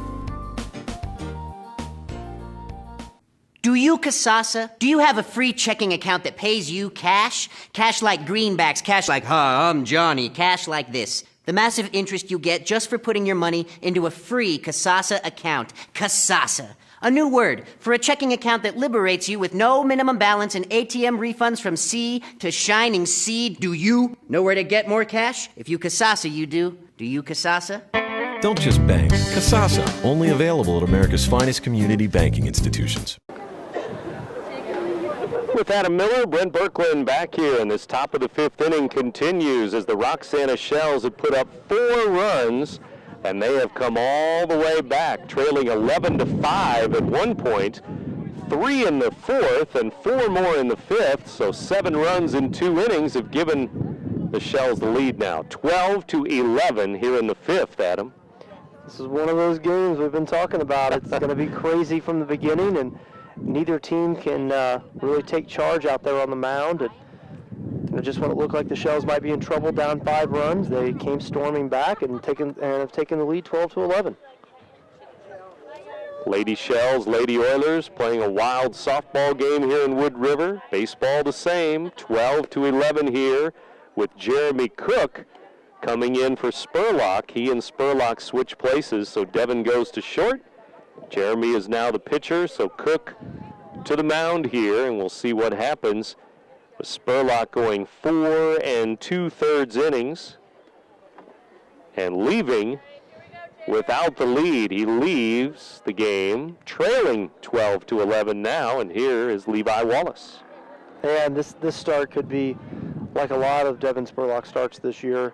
You know, could have fared better. Could have left as the potential winner. Instead, he leaves as the potential loser if things stay the way they are. But a gutty performance out there from him. And Cook, the right-hander, will bring it in low and away with 2 on, 2 out. The Shells have a chance for more here as they've batted around. This is the number 9 hitter in the inning. Last inning, they sent 8 to the plate. This inning, they send 9. They may not be done yet. 2 outs. Swing and a miss. Good off-speed pitch there from Jeremy Cook. 1-1 to Wallace, the cleanup hitter. Briggs at second, Martz at first with their leads. And the pitch. Up and in for a ball. Austin Todd waits on deck. He started this inning with a walk. They've scored 4. 2 on, 2 out. And Cook turns, no throw to second base. Campbell, the catcher, giving the sign to Cook now, the new pitcher.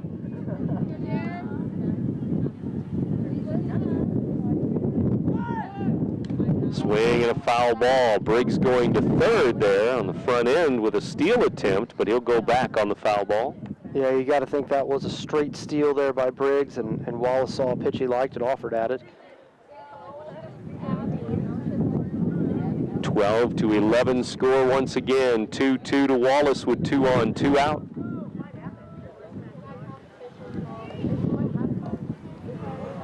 Here's the stretch. Cook the pitch. Breaking ball. Swing and a long one into left center field. Center fielder running under it though. Engler got a good jump and it stayed up for him, and that's going to be the end of the 5th inning. The Shells get 4 though, and they now take their turn with the lead. 12-11. Roxana leading now here in Wood River. You're listening to 1570 Radio Sports. I'll grab the birthday cake, you bring the gift, if you're sure she's ready.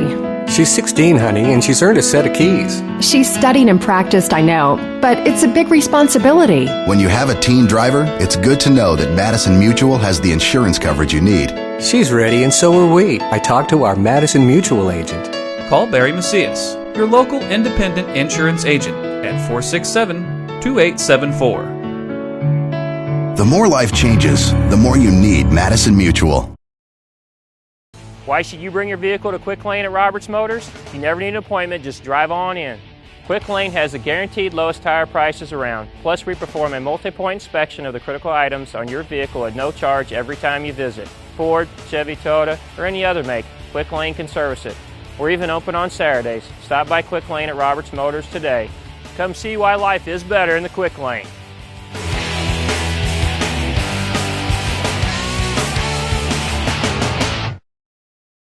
Top of the order comes up, and there's Devin gets thrown out at second, trying to advance on an errant throw by the left fielder. So he's out at second, and that's instead the way the inning starts. 1 out, nobody on base. Yeah, and you just when you think that the Oilers come up with the top of the order, and you bang out a hit your first at bat and make an error on the base paths, and different start to the inning here. Riccardi, the Roxana pitcher, will deliver, and it's a strike called to Ragusa here. Strike 1 as the Lady Shells wrap up their win with the Lady Oilers in 7 innings down there. And Ragusa's had a great time at the plate so far today and looking for more. It's a drive into deep center field. Wallace going back. Levi Wallace will have to chase it. 3 for 3 now for Ragusa. He's headed for 3. The relay from Briggs to third base. It's not in time. A single, a double, and a triple for Ragusa.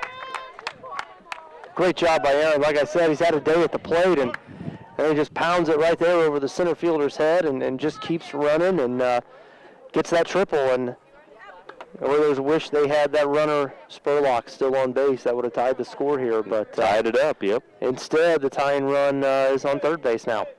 And that brings in Jeremy Cook, who's now the pitcher once again. Relief pitcher. And the pitch on the way. Swing and a miss. Strike one. So a runner at third, one out. That's the tying run in the bottom of the fifth. If they can get him home. Here's the stretch. Pitch is up and inside for a ball. Pick him up, Jeremy. Jeremy Cook with Ragusa. Single, double, triple, and a walk. Ragusa's scored all 3 times he's been on base. Low for a ball. There's a pretty good chance Aaron will get a chance to go for the cycle again.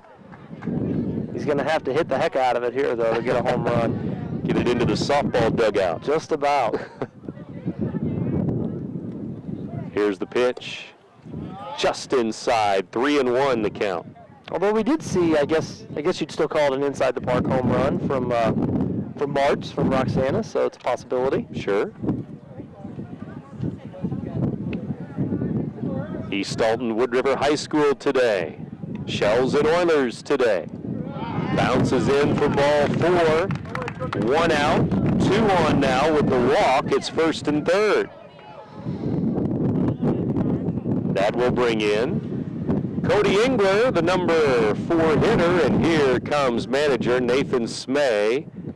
And I think Roberson's going to be our next pitcher for the Shells as he gets ready in front of the dugout after his warm-up tosses. And Roxana will make a pitching change here in the 5th inning. Back in a moment, Shells lead 12-11. For now, you're listening to 1570 Radio Sports. In today's economy, everyone's looking for an encouraging sign. That's exactly what you'll find right here at my State Farm office in Bethalto. I'm Tom Lane, and for 86 years, State Farm agents like me have been helping you protect the things that matter most. That's why more people trust State Farm, and why we consider that a very good sign. Call Tom Lane State Farm office in Bethalto at 377-8912 or go to tomlaneagency.net. Like a good neighbor, State Farm is there. Let's go places. Not just the ones you can find on a map, but the ones you can find in your heart. Because inspiration doesn't favor those who sit still.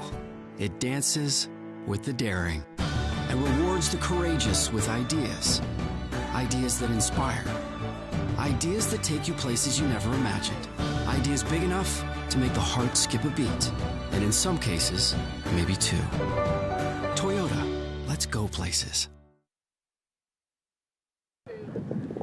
Kyle Roberson comes in to pitch for the Roxana Shells. So now the Shells with their 3rd pitcher of the game. Wood was the starter, then it was Riccardi. Now we go to another right-hander. Roberson, the right side, brings it in to Cody Engler of the Oilers. As the bottom of the 5th inning continues. Pitch is inside for a ball. Runner goes to second, safe. The throw is behind the runner at third instead, and he's safe. The life of a relief pitcher. You come in, 1-run lead, first and third, 1 out. Tough spot here. Yep. Inside and nicked his jersey, I believe, as Cody Engler was spinning away. He's hit by a pitch. Bases loaded, 1 out for Luke Campbell now. No, it doesn't make it easier, and it brings to the plate Luke Campbell, who's had a good day at the plate, too. A couple solid hits for RBIs and looking to do some more damage. He's got 3 RBIs in the game, an RBI each at bat. And this one is popped up. Second baseman on the infield. That's an infield fly rule, and the second baseman Skiff grabs it, 2 down. Nice pitch there. Jammed Campbell, was able to get the pop fly, like you said, infield fly rule. So it's up to the freshman Blake Marks. Marks 0 for 3 in the game, and he could come up with a big hit to tie it or give his team the lead if he comes through here. Swing and a line drive. Briggs has it. Soft line drive to the shortstop, and the Oilers leave three. 3 on base, and the Shells keep the lead after 5 innings. 12-11. Roxana leading here at East Alton Wood River. You're listening to 1570 Radio Sports. Red or black, silver or gold, new or used. At First Mid-America Credit Union, they know options are important to you. That's why they've made relationships with local dealerships where you'll receive all the extras with First Mid-America Credit Union's low rates and financing done on the spot. All you have to do is decide what you want. Your car, our loans, they're made for each other. www.1stmidamerica.org or call 618-258-3168 to speak to a representative.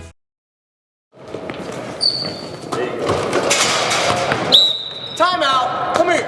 I need better coverage. Anybody here give me better coverage? Put me in, coach. I can give you better coverage.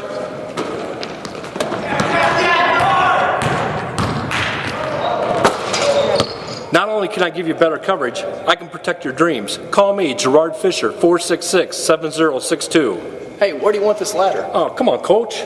American Family Insurance. On to the 6th inning now. 12-11. Shells lead the Oilers, and Cook back to the mound for the Oilers. Top of the 6th inning, Todd, Reardon, and Roberson due up for Roxana. Adam Miller and Brent Birkeland back here with you. Z1570 salutes today's business of the day. Great Rivers Fireplace Store and more, just south of Jerseyville on Highway 67. Great Rivers Fireplace Store and more in Jersey for our business of the day. Shells and Oilers battling here. We're into the 6th inning now. We'll see who wants to win it and who takes advantage now. It's down to a 2-inning ball game. Yeah, the Shells will come all the way back from a 5-run deficit, taking a 1-run lead, and looking to give themselves a little bit of breathing room here. I'd like to score a couple more runs. Well, the Oilers did some scoring early in the game, of course. Tied it up after 1, 3-3, then scored 4 in the second, 4 in the third. But the last 2 innings, they haven't scored. In that inning, that 5th inning was a killer, leaving the bases loaded. Yeah, you get the leadoff single, lose the runner, trying to go to second, and then a triple. And then a triple from Ragusa, and not able to bring him in. So tough last couple innings for the Oilers, and need to get the Shells out here 1, 2, 3 if they can and get back up to the plate. Cook on the mound, delivers to Todd. It's ball 1, down low. Campbell still the catcher. Spurlock is at short, Marks at second, Gonzalez at first, Ragusa over at third. Outfield, Walker in left, Engler in center, Moorfield in right. Cook brings it in. Low, 2-0. And the last inning started with a walk and didn't end well for the Oilers, so that's the last thing Jeremy Cook wants to do here is put the leadoff batter on base. And Todd walked to start last inning. Todd's up here again. Strike call. I vote classy. I would have gone a totally different 12-11, 6th inning. Top of the 6th. And a wild pitch by Cook back to the screen. 3-1 the count. So, Lady Shells beat the Lady Oilers with 2 runs in the 7th inning, right? Correct. 5-3. 5-3 Roxana. So the Shells sweep the Oilers in softball this year in 2 very close games. Yeah, first game 2-1. Down and in, ball 4. It starts with a walk in the 6th inning. That brings in Logan Reardon. Has a couple of hits. Lined into that double play way back in the 1st inning. And also 2 hits, 2 runs scored. And we'll see if the Shells want to play a little small ball here, put the runner in motion, maybe try to sacrifice, get him into scoring position. A lot of options here for Coach Smay and the Shells. Roberson's on deck. So we'll see how they play it. Nobody out. Reardon at the dish. Cook brings it in. High, ball 1. Shells could be waiting for Cook to throw a strike before they do anything, too. Not just going to give away outs. Here's the pitch. Swing and a miss. Inside corner, Reardon couldn't get it. 1-1 the count. Beautiful day in the Riverbend today, and 80s again tomorrow and Wednesday in the forecast. 3 days in a row. Hard to believe this spring. It is. High for a ball. So, what is it like to be an AD in the springtime, Adam? It's not use words we can use on the radio, too. It's not always fun, let me tell you. Every day it's something different. What an adventure. You know, the thing that sometimes people may not know is you look at those forecasts and you think, well, we're definitely not going to play tomorrow because you know the rain's coming, and then suddenly you try to play on Tuesday instead of Wednesday just to try to get the game in, and we haven't even been able to do that this year just because of the rain, but just trying to find games to play. There's a ball high, and it's ball 4, back-to-back walks, and you think, people don't realize you're calling the media, you're calling radio, you're calling newspaper, and the players got to know about it, the coaches, the umpires have to know about all the changes. I mean, it's crazy. The parents have to know about the changes, you know. School bus. Yeah, the transportation. I'll tell you, and we have a great transportation director here, Jeff Foxall. It's amazing. I can call him and say, hey, you know what, we're moving the game to X, and I need a bus, and he's got it there. Amazing stuff. There's a pop fly on the infield, and Cook cannot get it as it drops fair and then rolls into foul territory, and it's a foul ball. It should have been an infield fly rule, I believe, but that was not called. But then nobody touched the ball, and it spins foul up the third base line. Yeah. So that was strange, too. Nobody ever touched it in fair territory. But normally runners on first and second or first, second, and third, less than 2 outs, pop fly is in play. You're going to see the infield fly rule, whether it's a foul ball or not. And signal was never made and wasn't called. Usually they wait for somebody to camp under the pop fly before they call it, but still, that was a catchable ball nonetheless, and call was never made. And another strange play here today. Yeah, a lot of strange plays today, and you know, anytime you give that batter a second life, you always have to worry about it, and we'll see what happens here. 0-2 to Roberson, though. We'll see what he does with nobody out. Here's the pitch. High as he wasted one. This is the bottom of the order now, 7, 8, 9. Roberson has an RBI. This is his 4th plate appearance. Second at bat against Cook. Low for a ball, 2-2. First 2 have walked in this inning. The Shells already lead it 12-11 over the Oilers. 6th inning. Cook will turn, throw to second. Spurlock late with the tag. Oilers have paid a lot of attention to the Shells runners out on second base. It makes you wonder if they think they picked something up or what's going on, because a lot of attempts and a lot of faked attempts at those runners off of second base today. Runners with their leads again. The pitch. Low, ball 3, and Cook is messing with danger here. 3-2. Yeah, the one thing we've seen today, we've seen a lot of good, timely hits from both squads, but we've also seen a lot of errors and a lot of walks come back to haunt you. Extra base runners, and here's one way high, and the bases are loaded with back-to-back-to-back walks. Nobody out. And you got to wonder if Coach Thompson's starting to worry about Jeremy Cook out on the mound and whether he's going to be able to get through this inning. Bases loaded, nobody out, and way too many walks. Because even if you're tired or not tired, if you don't throw strikes, that's not helping the team, obviously. And Hargrave, 0 for 2 with a sacrifice bunt, steps in.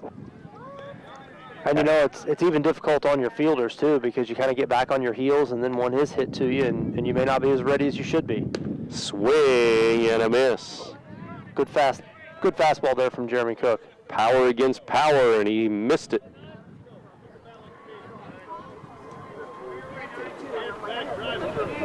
Here comes another from Cook. Inside, and it hits the batter.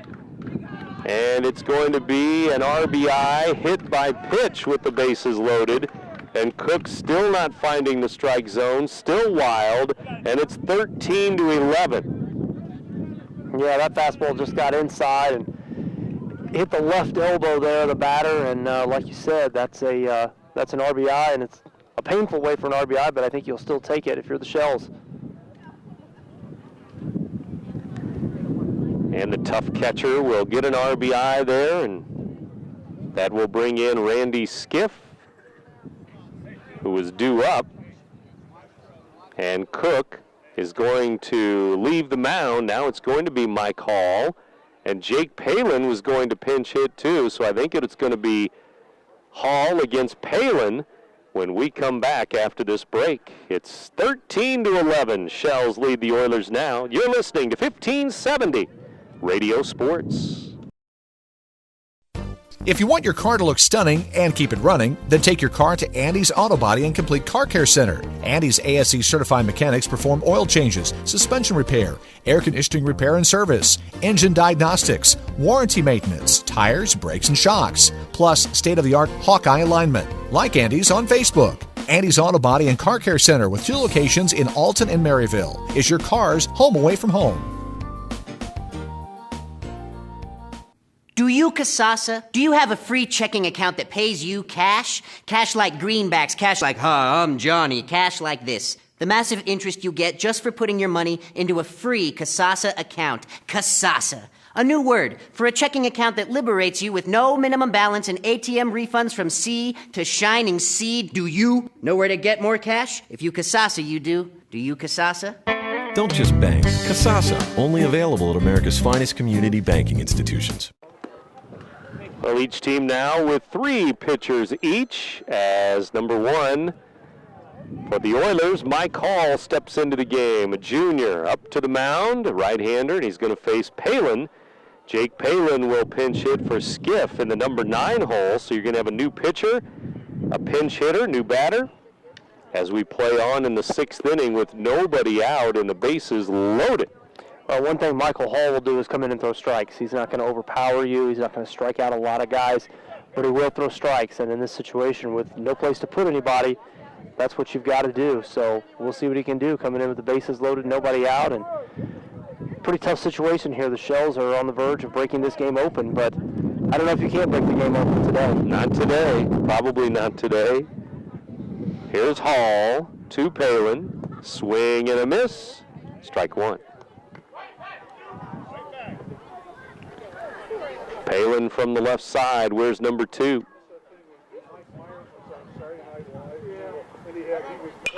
Swing and a pop-up off the end of the bat. Second baseman under it. Infield fly rule to Cook, who's now the second baseman, and he makes the grab.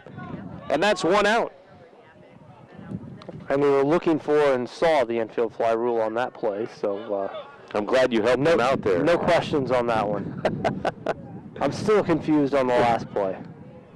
Aren't we all? That's fine. 1 out, bases loaded, and a high delivery to Chance Foss.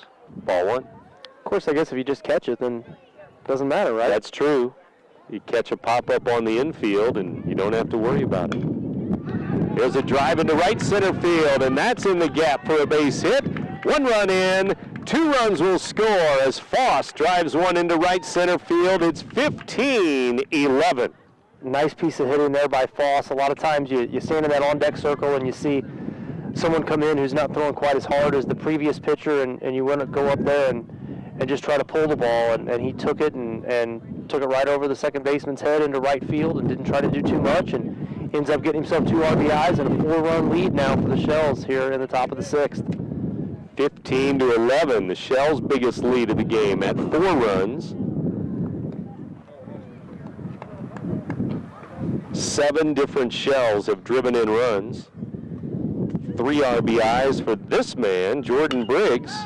And he lines one into right center field, too. And it's going to roll for a while, and he may drive in 2 more. Briggs with a 2-run double as he stands at second base, as he sends another double into the gap. He had a bases-loaded double back in the 4th. He drives in 2 more, and it's 17-11. You know, I said it last time, but another great piece of hitting by Briggs, and you know, I think that speaks well of him. Both of his base clearing double earlier, his 2-run double here this time have both been to the opposite field. So, you know, Jordan goes up there and takes what's there and takes that outside pitch and drives it into the right side, and having quite a day at the plate. 5 RBIs for Briggs with his 3 hits. He's been on base all 5 times. And Nelson Martz to the plate. He has 3 RBIs. Outside for a ball to Martz. 17-11 our score. If you can believe it. Last 2 guys have driven in 2 each, Foss and Briggs. Here's a foul ball. About 2 hours ago, more than 2 hours ago, we got started. It's 6 o'clock now. You're in tune to WBGZ Alton. And the pitch on the way. Swing and a pop-up on the infield. First baseman comes in, and this one will land and roll foul up the first base line. Catcher, pitcher, first baseman, all in the vicinity there. And each one of those players would tell you that that ball has got to be caught, and you've got to be able to record it out there, especially against such a good hitter as is up at the plate right now. And you make a good pitch from Michael Hall and jam him and get the pop fly, and play's got to be made. 4 for 4 for Martz. And you had him with an out there, but another life. And it's a ball outside, 3-2. We've seen guys do quite a bit with that second life so far today, and we'll see if that holds true here for Martz.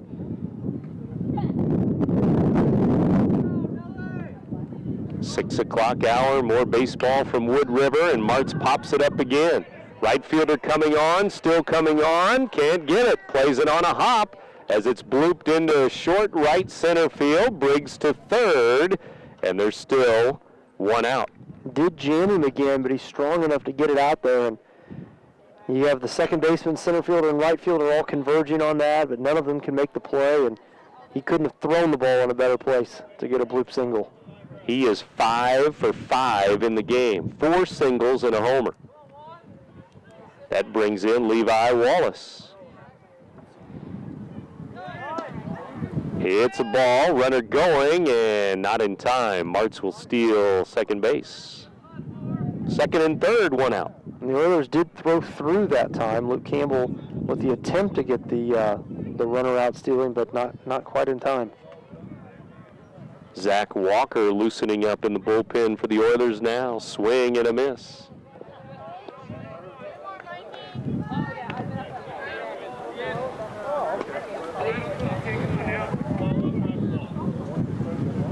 Here's the next. Swing and a miss. Outside off the plate, but went fishing there. Nice job there by the Oilers. You see that Wallace is not quite staying as disciplined as some of the other Shells hitters so far. And low and away for a ball.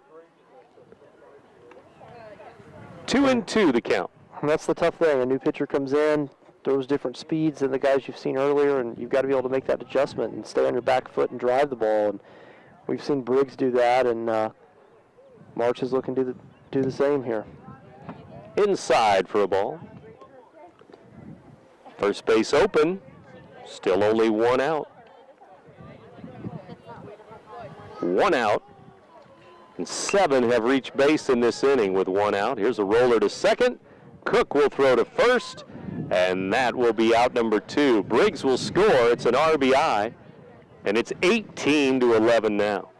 Jammed him there, and he fought it off to the second baseman, but it was a productive out as he gets an RBI, and the Shells get another run across the board. And we talked at the beginning of the inning, could this become a big one? And you put that first guy on base and you walk guys, and sure enough, it leads to a crooked number for the Shells.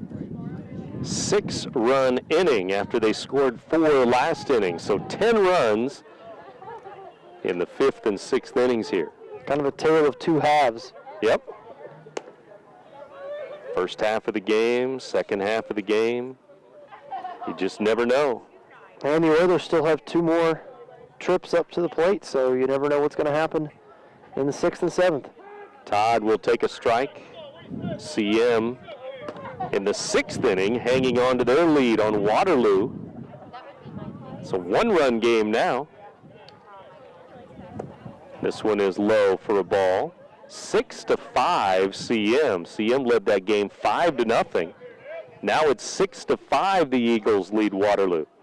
That'd be a nice win for CM. They're a young team, and they've struggled a little bit this year, so getting a conference win over Waterloo would be a big step for them. 3-2 the count here to Austin Todd as we continue the top of the 6th inning. Here's the pitch. And hit by a pitch, but he swung. And they're going to call a foul ball. If it hit him, he may have swung and missed, but maybe it hit the bat. I don't know.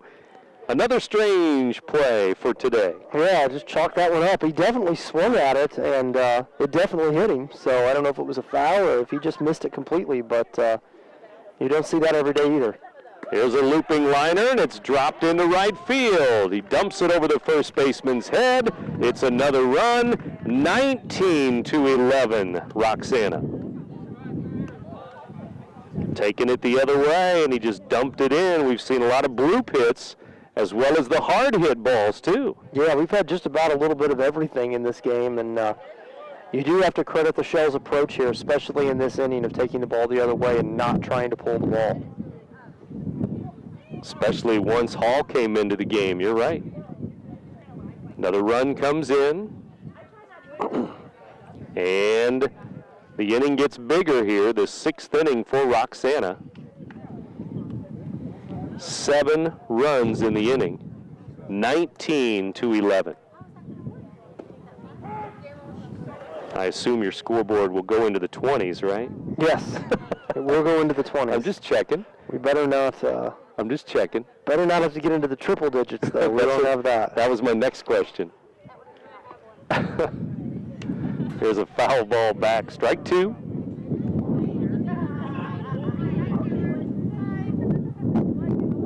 One ball, 2 strikes, 2 outs in the inning. Again, 7 more runs for the Shells here in this inning. Here's the pitch. Swing and a foul again by Logan Reardon. And if you're an Oilers fan, you've just got to hope you get out of this inning and you come back up swinging. Had a lot of success at the plate today with all the Shells pitchers, and just hope for some more of that here in the 6th and 7th, and you don't have to get it all back with one at bat. It's going to take a lot of guys just getting a lot of hits. Here's a ball high to Reardon. 2-2 the count to the right-handed batter. Here's the next. This one bounces in. It's in the dirt, ball 3. Spurlock at short, Cook at second base now. They've both pitched in the game. Here's the next. And it is just outside for a ball. And 2 on, 2 out with that ball 4. And the common denominator of all the guys who've been on the mound today who've been into trouble is not throwing strikes. And that's been the case for the Shells and the Oilers, and you just cannot put people on base. And even if it's not walks, you get behind hitters and they're going to tattoo it. 2-0, 3-1, 3-0. We've seen a lot of that today too. Yeah. Here's Hall to Roberson, who's back to the plate. Here's a strike called. It's 0-1. 12th batter of this inning. Both teams have batted around multiple times today. Here's the next. Swing and a miss. Way up high in his eyes. Couldn't lay off.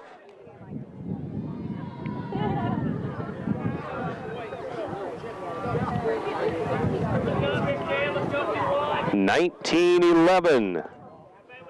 And this one's outside.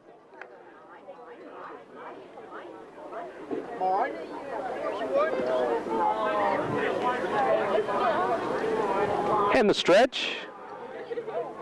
And the pitch. Swing and a one-hopper back to the pitcher. Hall will throw to first. Out there to end the inning. Finally in the inning. The Oilers get off the field, but the Shells get 7 in the 6th inning, and they now lead it 19-11 over the Oilers. You're listening to 1570 Radio Sports. I'll grab the birthday cake. You bring the gift, if you're sure she's ready. She's 16, honey, and she's earned a set of keys. She's studied and practiced, I know, but it's a big responsibility. When you have a teen driver, it's good to know that Madison Mutual has the insurance coverage you need. She's ready, and so are we. I talked to our Madison Mutual agent. Call Barry Macias, your local independent insurance agent, at 467-2874. The more life changes, the more you need Madison Mutual. Why should you bring your vehicle to Quick Lane at Roberts Motors? You never need an appointment, just drive on in.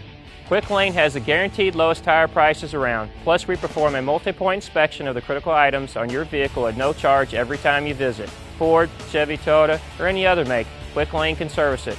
We're even open on Saturdays. Stop by Quick Lane at Roberts Motors today. Come see why life is better in the Quick Lane.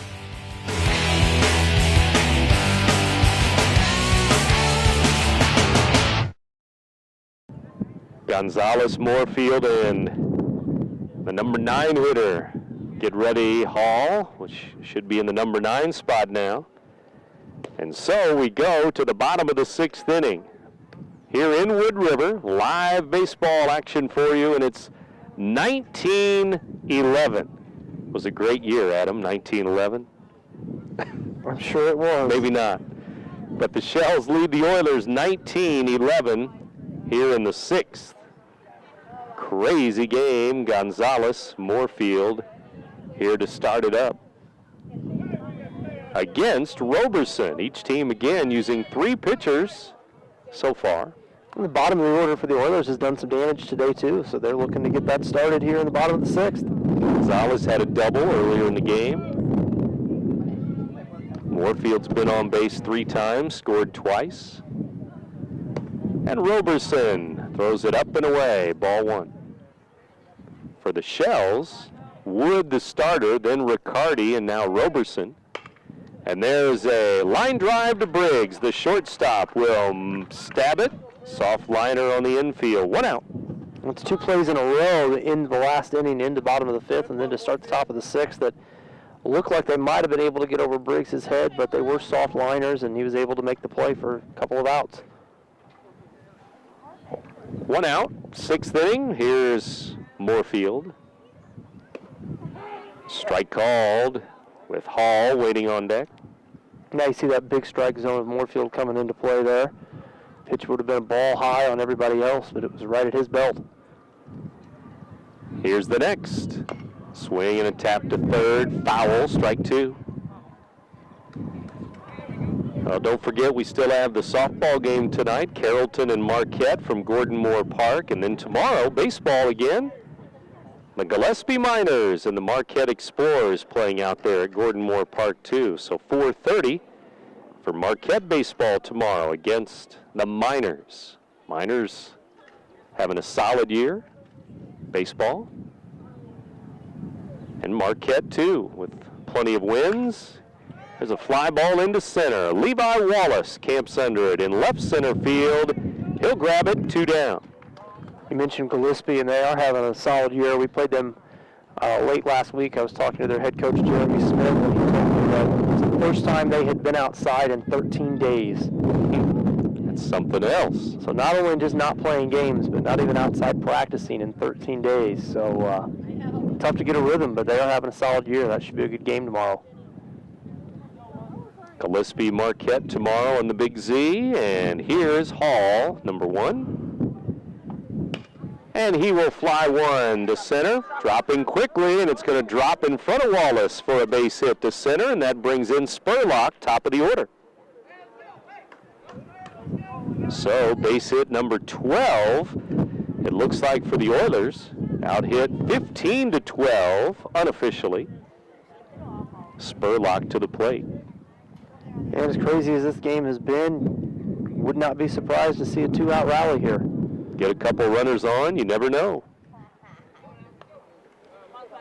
19-11 score, but again, the Oilers have gone a couple of innings without scoring, left the bases loaded last inning.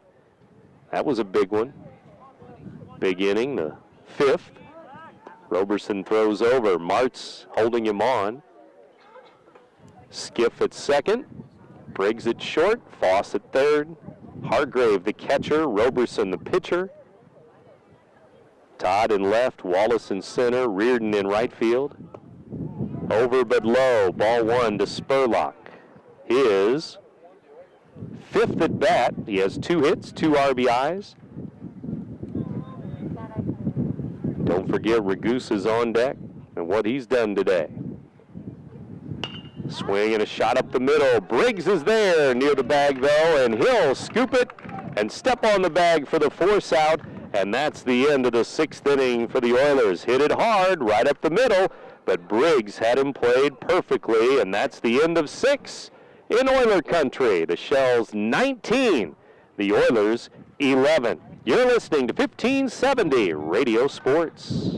In today's economy, everyone's looking for an encouraging sign. That's exactly what you'll find right here at my State Farm office in Bethalto. I'm Tom Lane, and for 86 years, State Farm agents like me have been helping you protect the things that matter most. That's why more people trust State Farm, and why we consider that a very good sign. Call Tom Lane State Farm office in Bethalto at 377-8912 or go to tomlaneagency.net. Like a good neighbor, State Farm is there. Let's go places. Not just the ones you can find on a map, but the ones you can find in your heart. Because inspiration doesn't favor those who sit still. It dances with the daring and rewards the courageous with ideas. Ideas that inspire. Ideas that take you places you never imagined.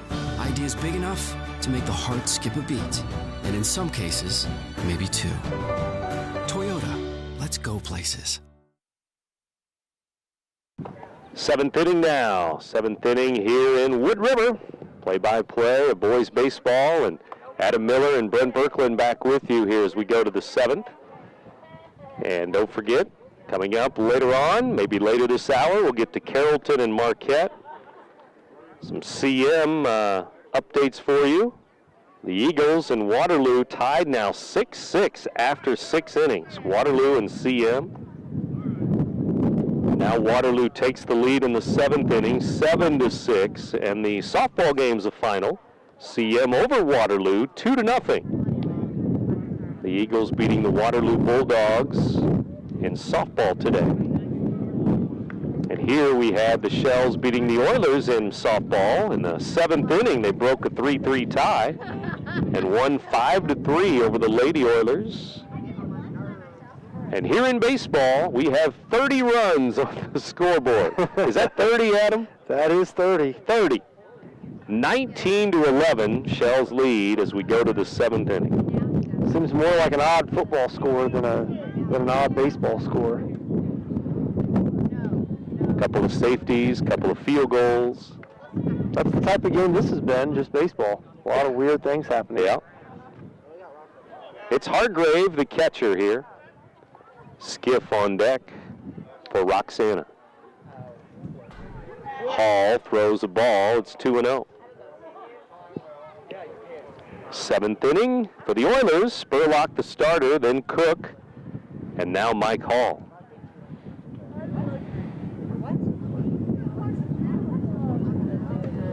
The pitch is outside, 3-0. And the last couple of innings have started out this same way for Roxana, walking a guy on 4 pitches, and is not what the Oilers want to do here. And this is ball 4. Riccardi and Spurlock look like the pitchers of record here. Spurlock allowed 12 runs, and he left with a 12-11 score. It's 19-11 now, and We have a leadoff walk in the 7th inning. You know, you got to give Riccardi a lot of credit. He came in and gave up a couple runs early, but you know, the Oilers scored 3 in the first, 4 in the second, 4 in the third, and haven't scored since. So if things hold up and he gets the win, it'd be a well-deserved win. 3 scoreless innings for the Oilers in a row now. 4th, 5th, and 6th innings. And here's a foul ball by Skiff. Again, after the game, our Munganast Alton Toyota player of the game. Plenty of leading candidates here. Definitely a lot of offensive stars to pick from today. You look at the Roxana 2 and 3 hitters, Briggs and Martz, and what they've done. Martz is 5 for 5 with 3 RBIs. Briggs has been on base 5 times. He has 2 doubles, a single, and 5 RBIs. Here's one blooped into right center field again, and it drops in short right field for another bloop single. They all look the same on the stat line, but both of these squads today have had several of these bloop hits that just barely get in between 2 or sometimes even 3 fielders. 2 on, nobody out. And the Shells are back in business here at the top of the 7th. Hall the stretch. And the pitch to Foss is up and away, ball 1. So, again, Roxana RBIs. Foss has 2, Briggs with 5, Martz with 3, Wallace 2, Todd has 2, Roberson and Hargrave 1 each. Some other runs have scored on errors, wild pitches. Here's a ball. For the Oilers, 2 RBIs for Spurlock, 3 for Ragusa, 2 for Engler, 3 for Campbell. Why you gotta do that? And they have 11 runs on the board. Normally, enough to win a game. Yeah, you know, I think if you'd have told Coach Thompson, hey, you're going to score 11 runs today against Roxana, he'd be feeling pretty good. Like your chances. Yeah. But it's 19-11 in the 7th inning. Strike called on the inside corner.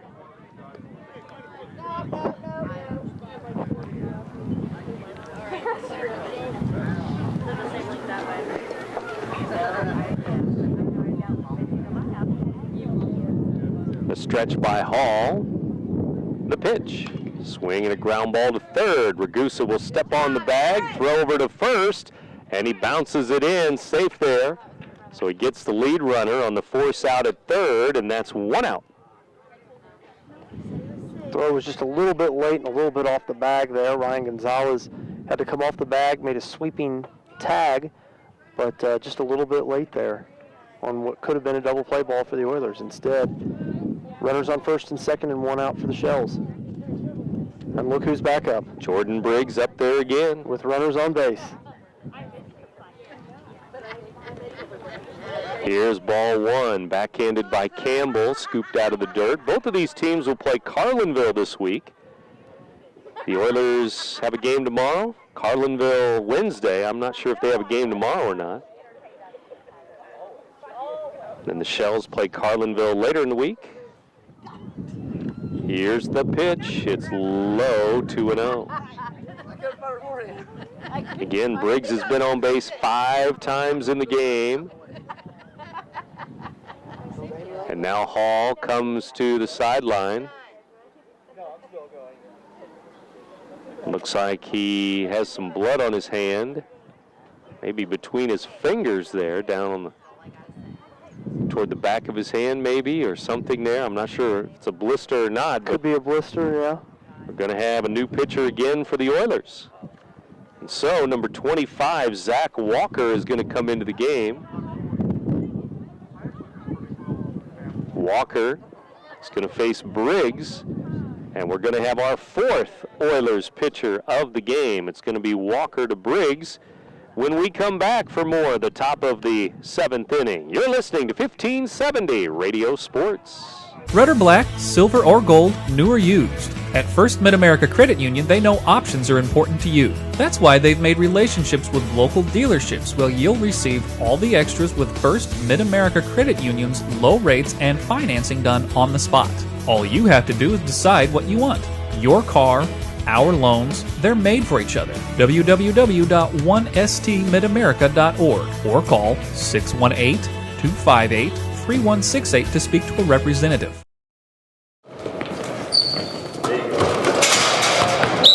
Timeout! Come here! I need better coverage. Anybody here give me better coverage? Put me in, coach. I can give you better coverage.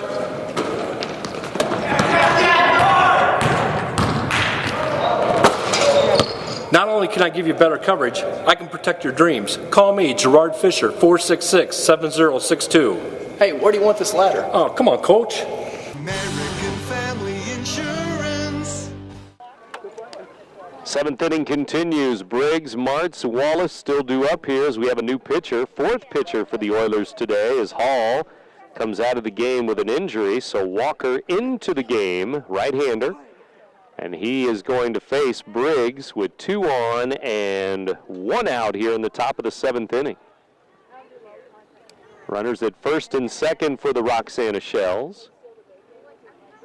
And coming up, we still have Marquette and Carrollton softball, so stay tuned for that, of course. That should be a good game. Yeah. At Gordon Moore Park, runs hard to come by, we hear out there. So, we'll see how that goes. Anytime Alexis Silkwood is pitching, I think hits and runs are always hard to come by. Yeah. Jordan Briggs back in with his 5 RBIs and 3 hits today. He had a 3-run double, a 2-run double. Has a single and 2 doubles. He's been on base, though, again, all 5 times. Hit by a pitch, reached on an error. Here's the pitch to Briggs, and it's high for a ball. I don't think Coach Smay could ask for a better situation. It seems like every time Briggs and Martz come up, there's guys on base, and you got to pitch to them, and they've delivered today. But that's what you want out of your 3 and 4 hitters. Here's the next. It's a strike, 3 and 1, and Martz on deck again, 5 for 5. He could be up with the bases loaded or 2 on. We'll see. Here's the next. Swing and a foul. Straight back. 3 and 2.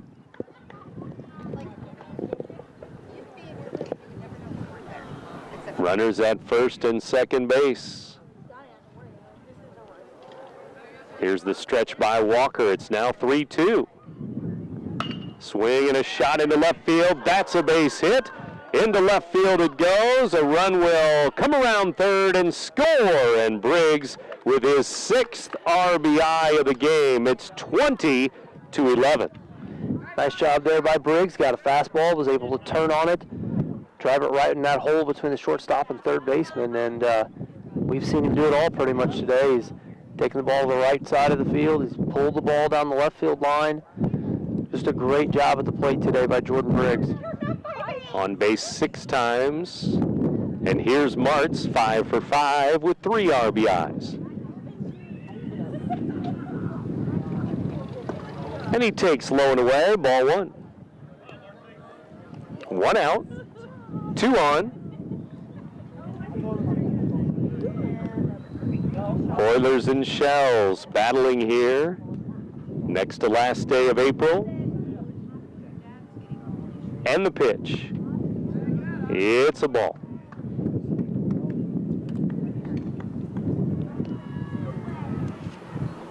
Walker to Martz here with 2 on.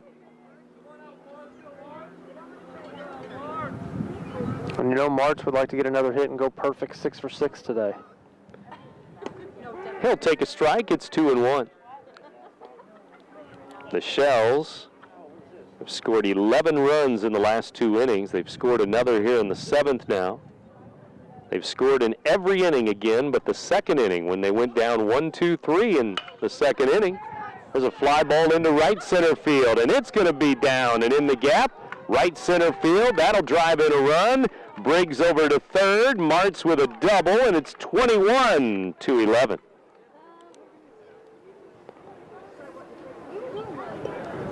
Another nice job there by Martz. He got the pitch he wanted and drove it into right center field. That ball would have been close to being out in some parks with a fence, but instead it's just a double here. Buddy collects another RBI. Give him 4 RBIs in the game. 6 hits in the game. 4 singles, a double, and a home run for Nelson Martz. Levi Wallace, strike 1. 1 out in the inning. It's now a 10-run lead.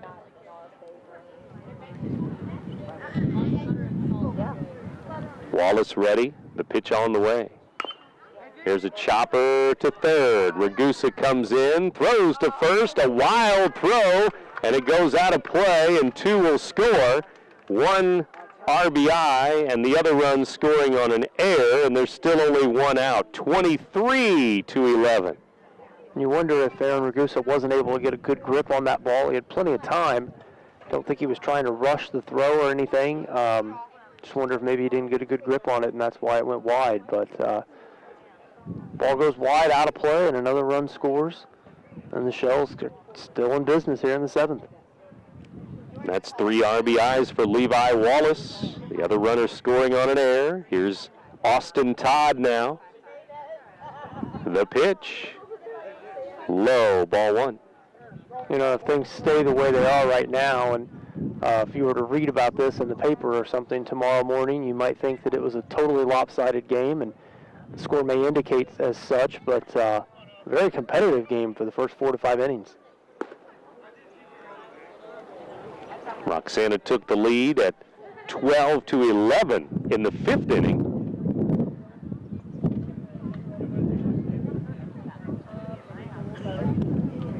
After 3 innings, though, it was 11-5 in favor of East Alton Wood River. Yeah, things were looking good if you were an Oiler fan at that point. 11-5. That's 18 unanswered runs, if my math is right. And that would be a big run in a basketball game. Let alone a baseball game. Exactly. There's a wild pitch, runner to third base. Oh, yeah, he liked that. 23-11, all kinds of math. Where's Mrs. Parmentier when we need her? That's right. Need a math teacher. Math. Where are, what is this, a 12-run lead, 7th inning. Runner at third, 1 out. Todd at the plate. And it's a strike. 3-2 the count. Looked like that surprised Todd a little bit. He was starting to take that walk towards first base, and we know what that kind of means with a lot of umpires on this next pitch.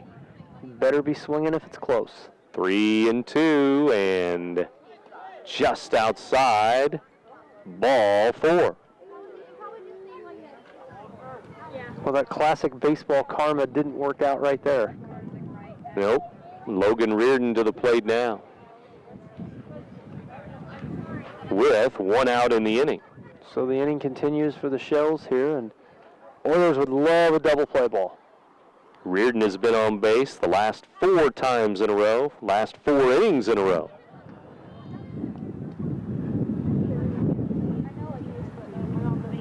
Here's the pitch, foul ball, backing out of play. Well, Waterloo came back and beat CM today, 7-6, with a run in the 7th. That game in Bethalto, and Waterloo came back to win it on the road today, 7-6. Another tough loss for the CM Eagles. Strike 1 pitch is a foul ball, strike 2. So CM winning in softball, Waterloo winning in baseball in the Mississippi Valley Conference today. Logan Reardon at the dish. Swing and a miss down in the dirt, and that's a strikeout. Throw to second as the runner goes with the ball in the dirt.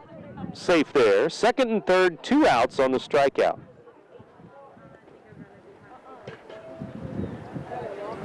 strikeout brings in the pitcher, Kyle Roberson now.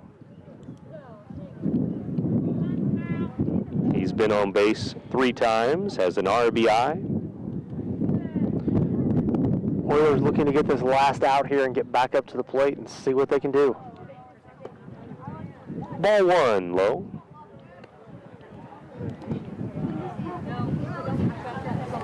We are in the 7th, and it's 23-11. Roxana leading East Alton Wood River. The pitch. Swing and a miss up in his eyes there. It's a tough pitch to lay off of sometimes, especially it seems like the taller you are, the more you want to swing at that pitch high, and tough to lay off, and he wasn't able to do it there. 23 runs. I have 22 hits for Roxana. There's a ground ball to third. Ragusa has another chance. He'll throw him out at first, and that will be the end of the inning, but Roxana tacks on some more. They get 4 more runs and now lead it 23-11 here in Wood River. You're listening to 1570 Radio Sports.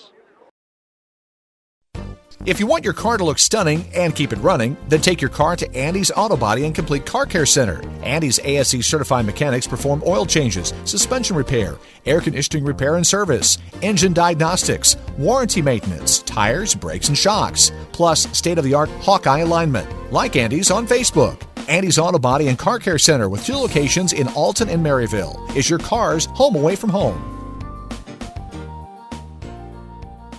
Do you, Casasa? Do you have a free checking account that pays you cash? Cash like greenbacks, cash like, I'm Johnny, cash like this. The massive interest you get just for putting your money into a free Casasa account. Casasa. A new word for a checking account that liberates you with no minimum balance and ATM refunds from sea to shining sea. Do you know where to get more cash? If you Casasa, you do. Do you, Casasa?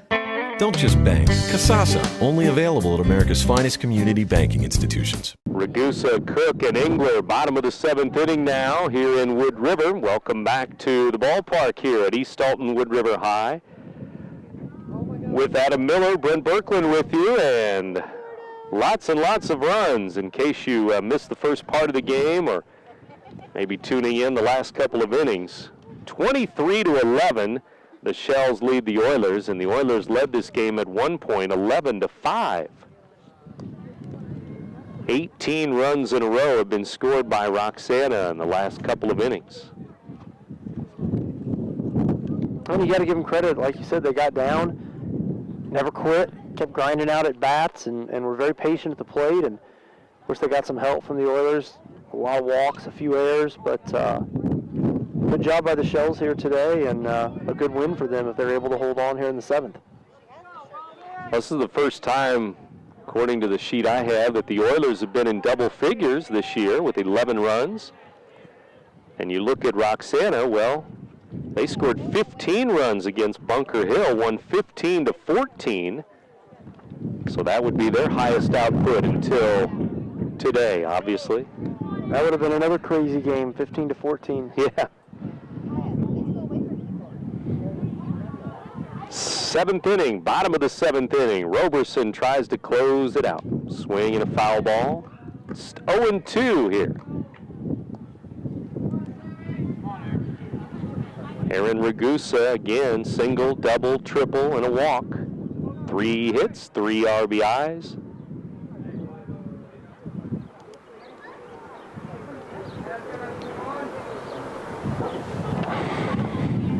Bottom of the 7th here, and East Alton Wood River in jeopardy of falling for the 18th time. Ground ball up the middle, scoots by Jordan Briggs. It's another hit, 4 for 4 for Aaron Ragusa now. Yeah, not to be lost in all the offense from the Shells and the great day of Briggs and March. Ragusa's had a heck of a day at the plate today.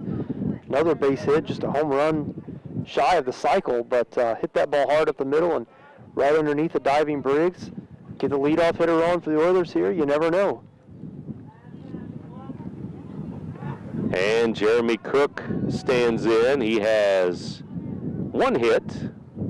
Been on base 3 times, though. And Roberson brings it in. It's a strike. 0-1 the count. Engler and Campbell to follow here.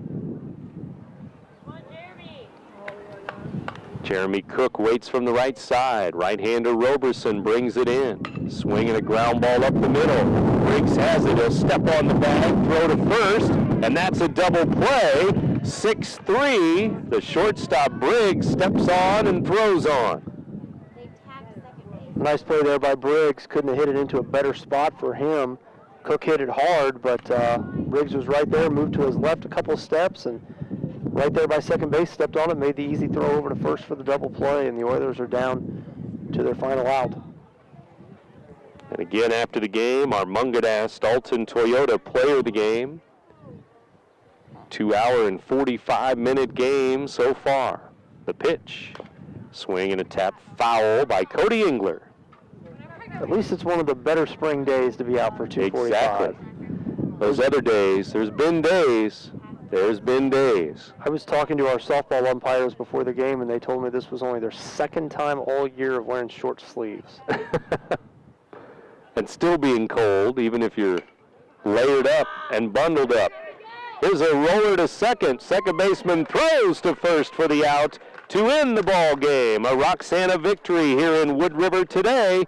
The Shells win it big. Roxana 23, East Alton Wood River 11. Back in a moment to recap the game at East Alton Wood River High. You're listening to 1570 Radio Sports. RiverBender.com's live coverage of today's game is brought to you by Tom Lane, State Farm, your good neighbor agent in the Riverbend. Roberts Ford, the value store since 1949. Macias Insurance, professional, independent insurance agents. First Mid-America Credit Union, exceeding members' expectations since 1934. Gerard Fisher, American Family Insurance, all of your protection under one roof. Andy's Auto Body and Car Care, offering friendly service and reliable repairs since 1974. Liberty Bank, committed to providing excellent customer service above all else. Toyota, let's go places. Visit www.buyatoyota.com.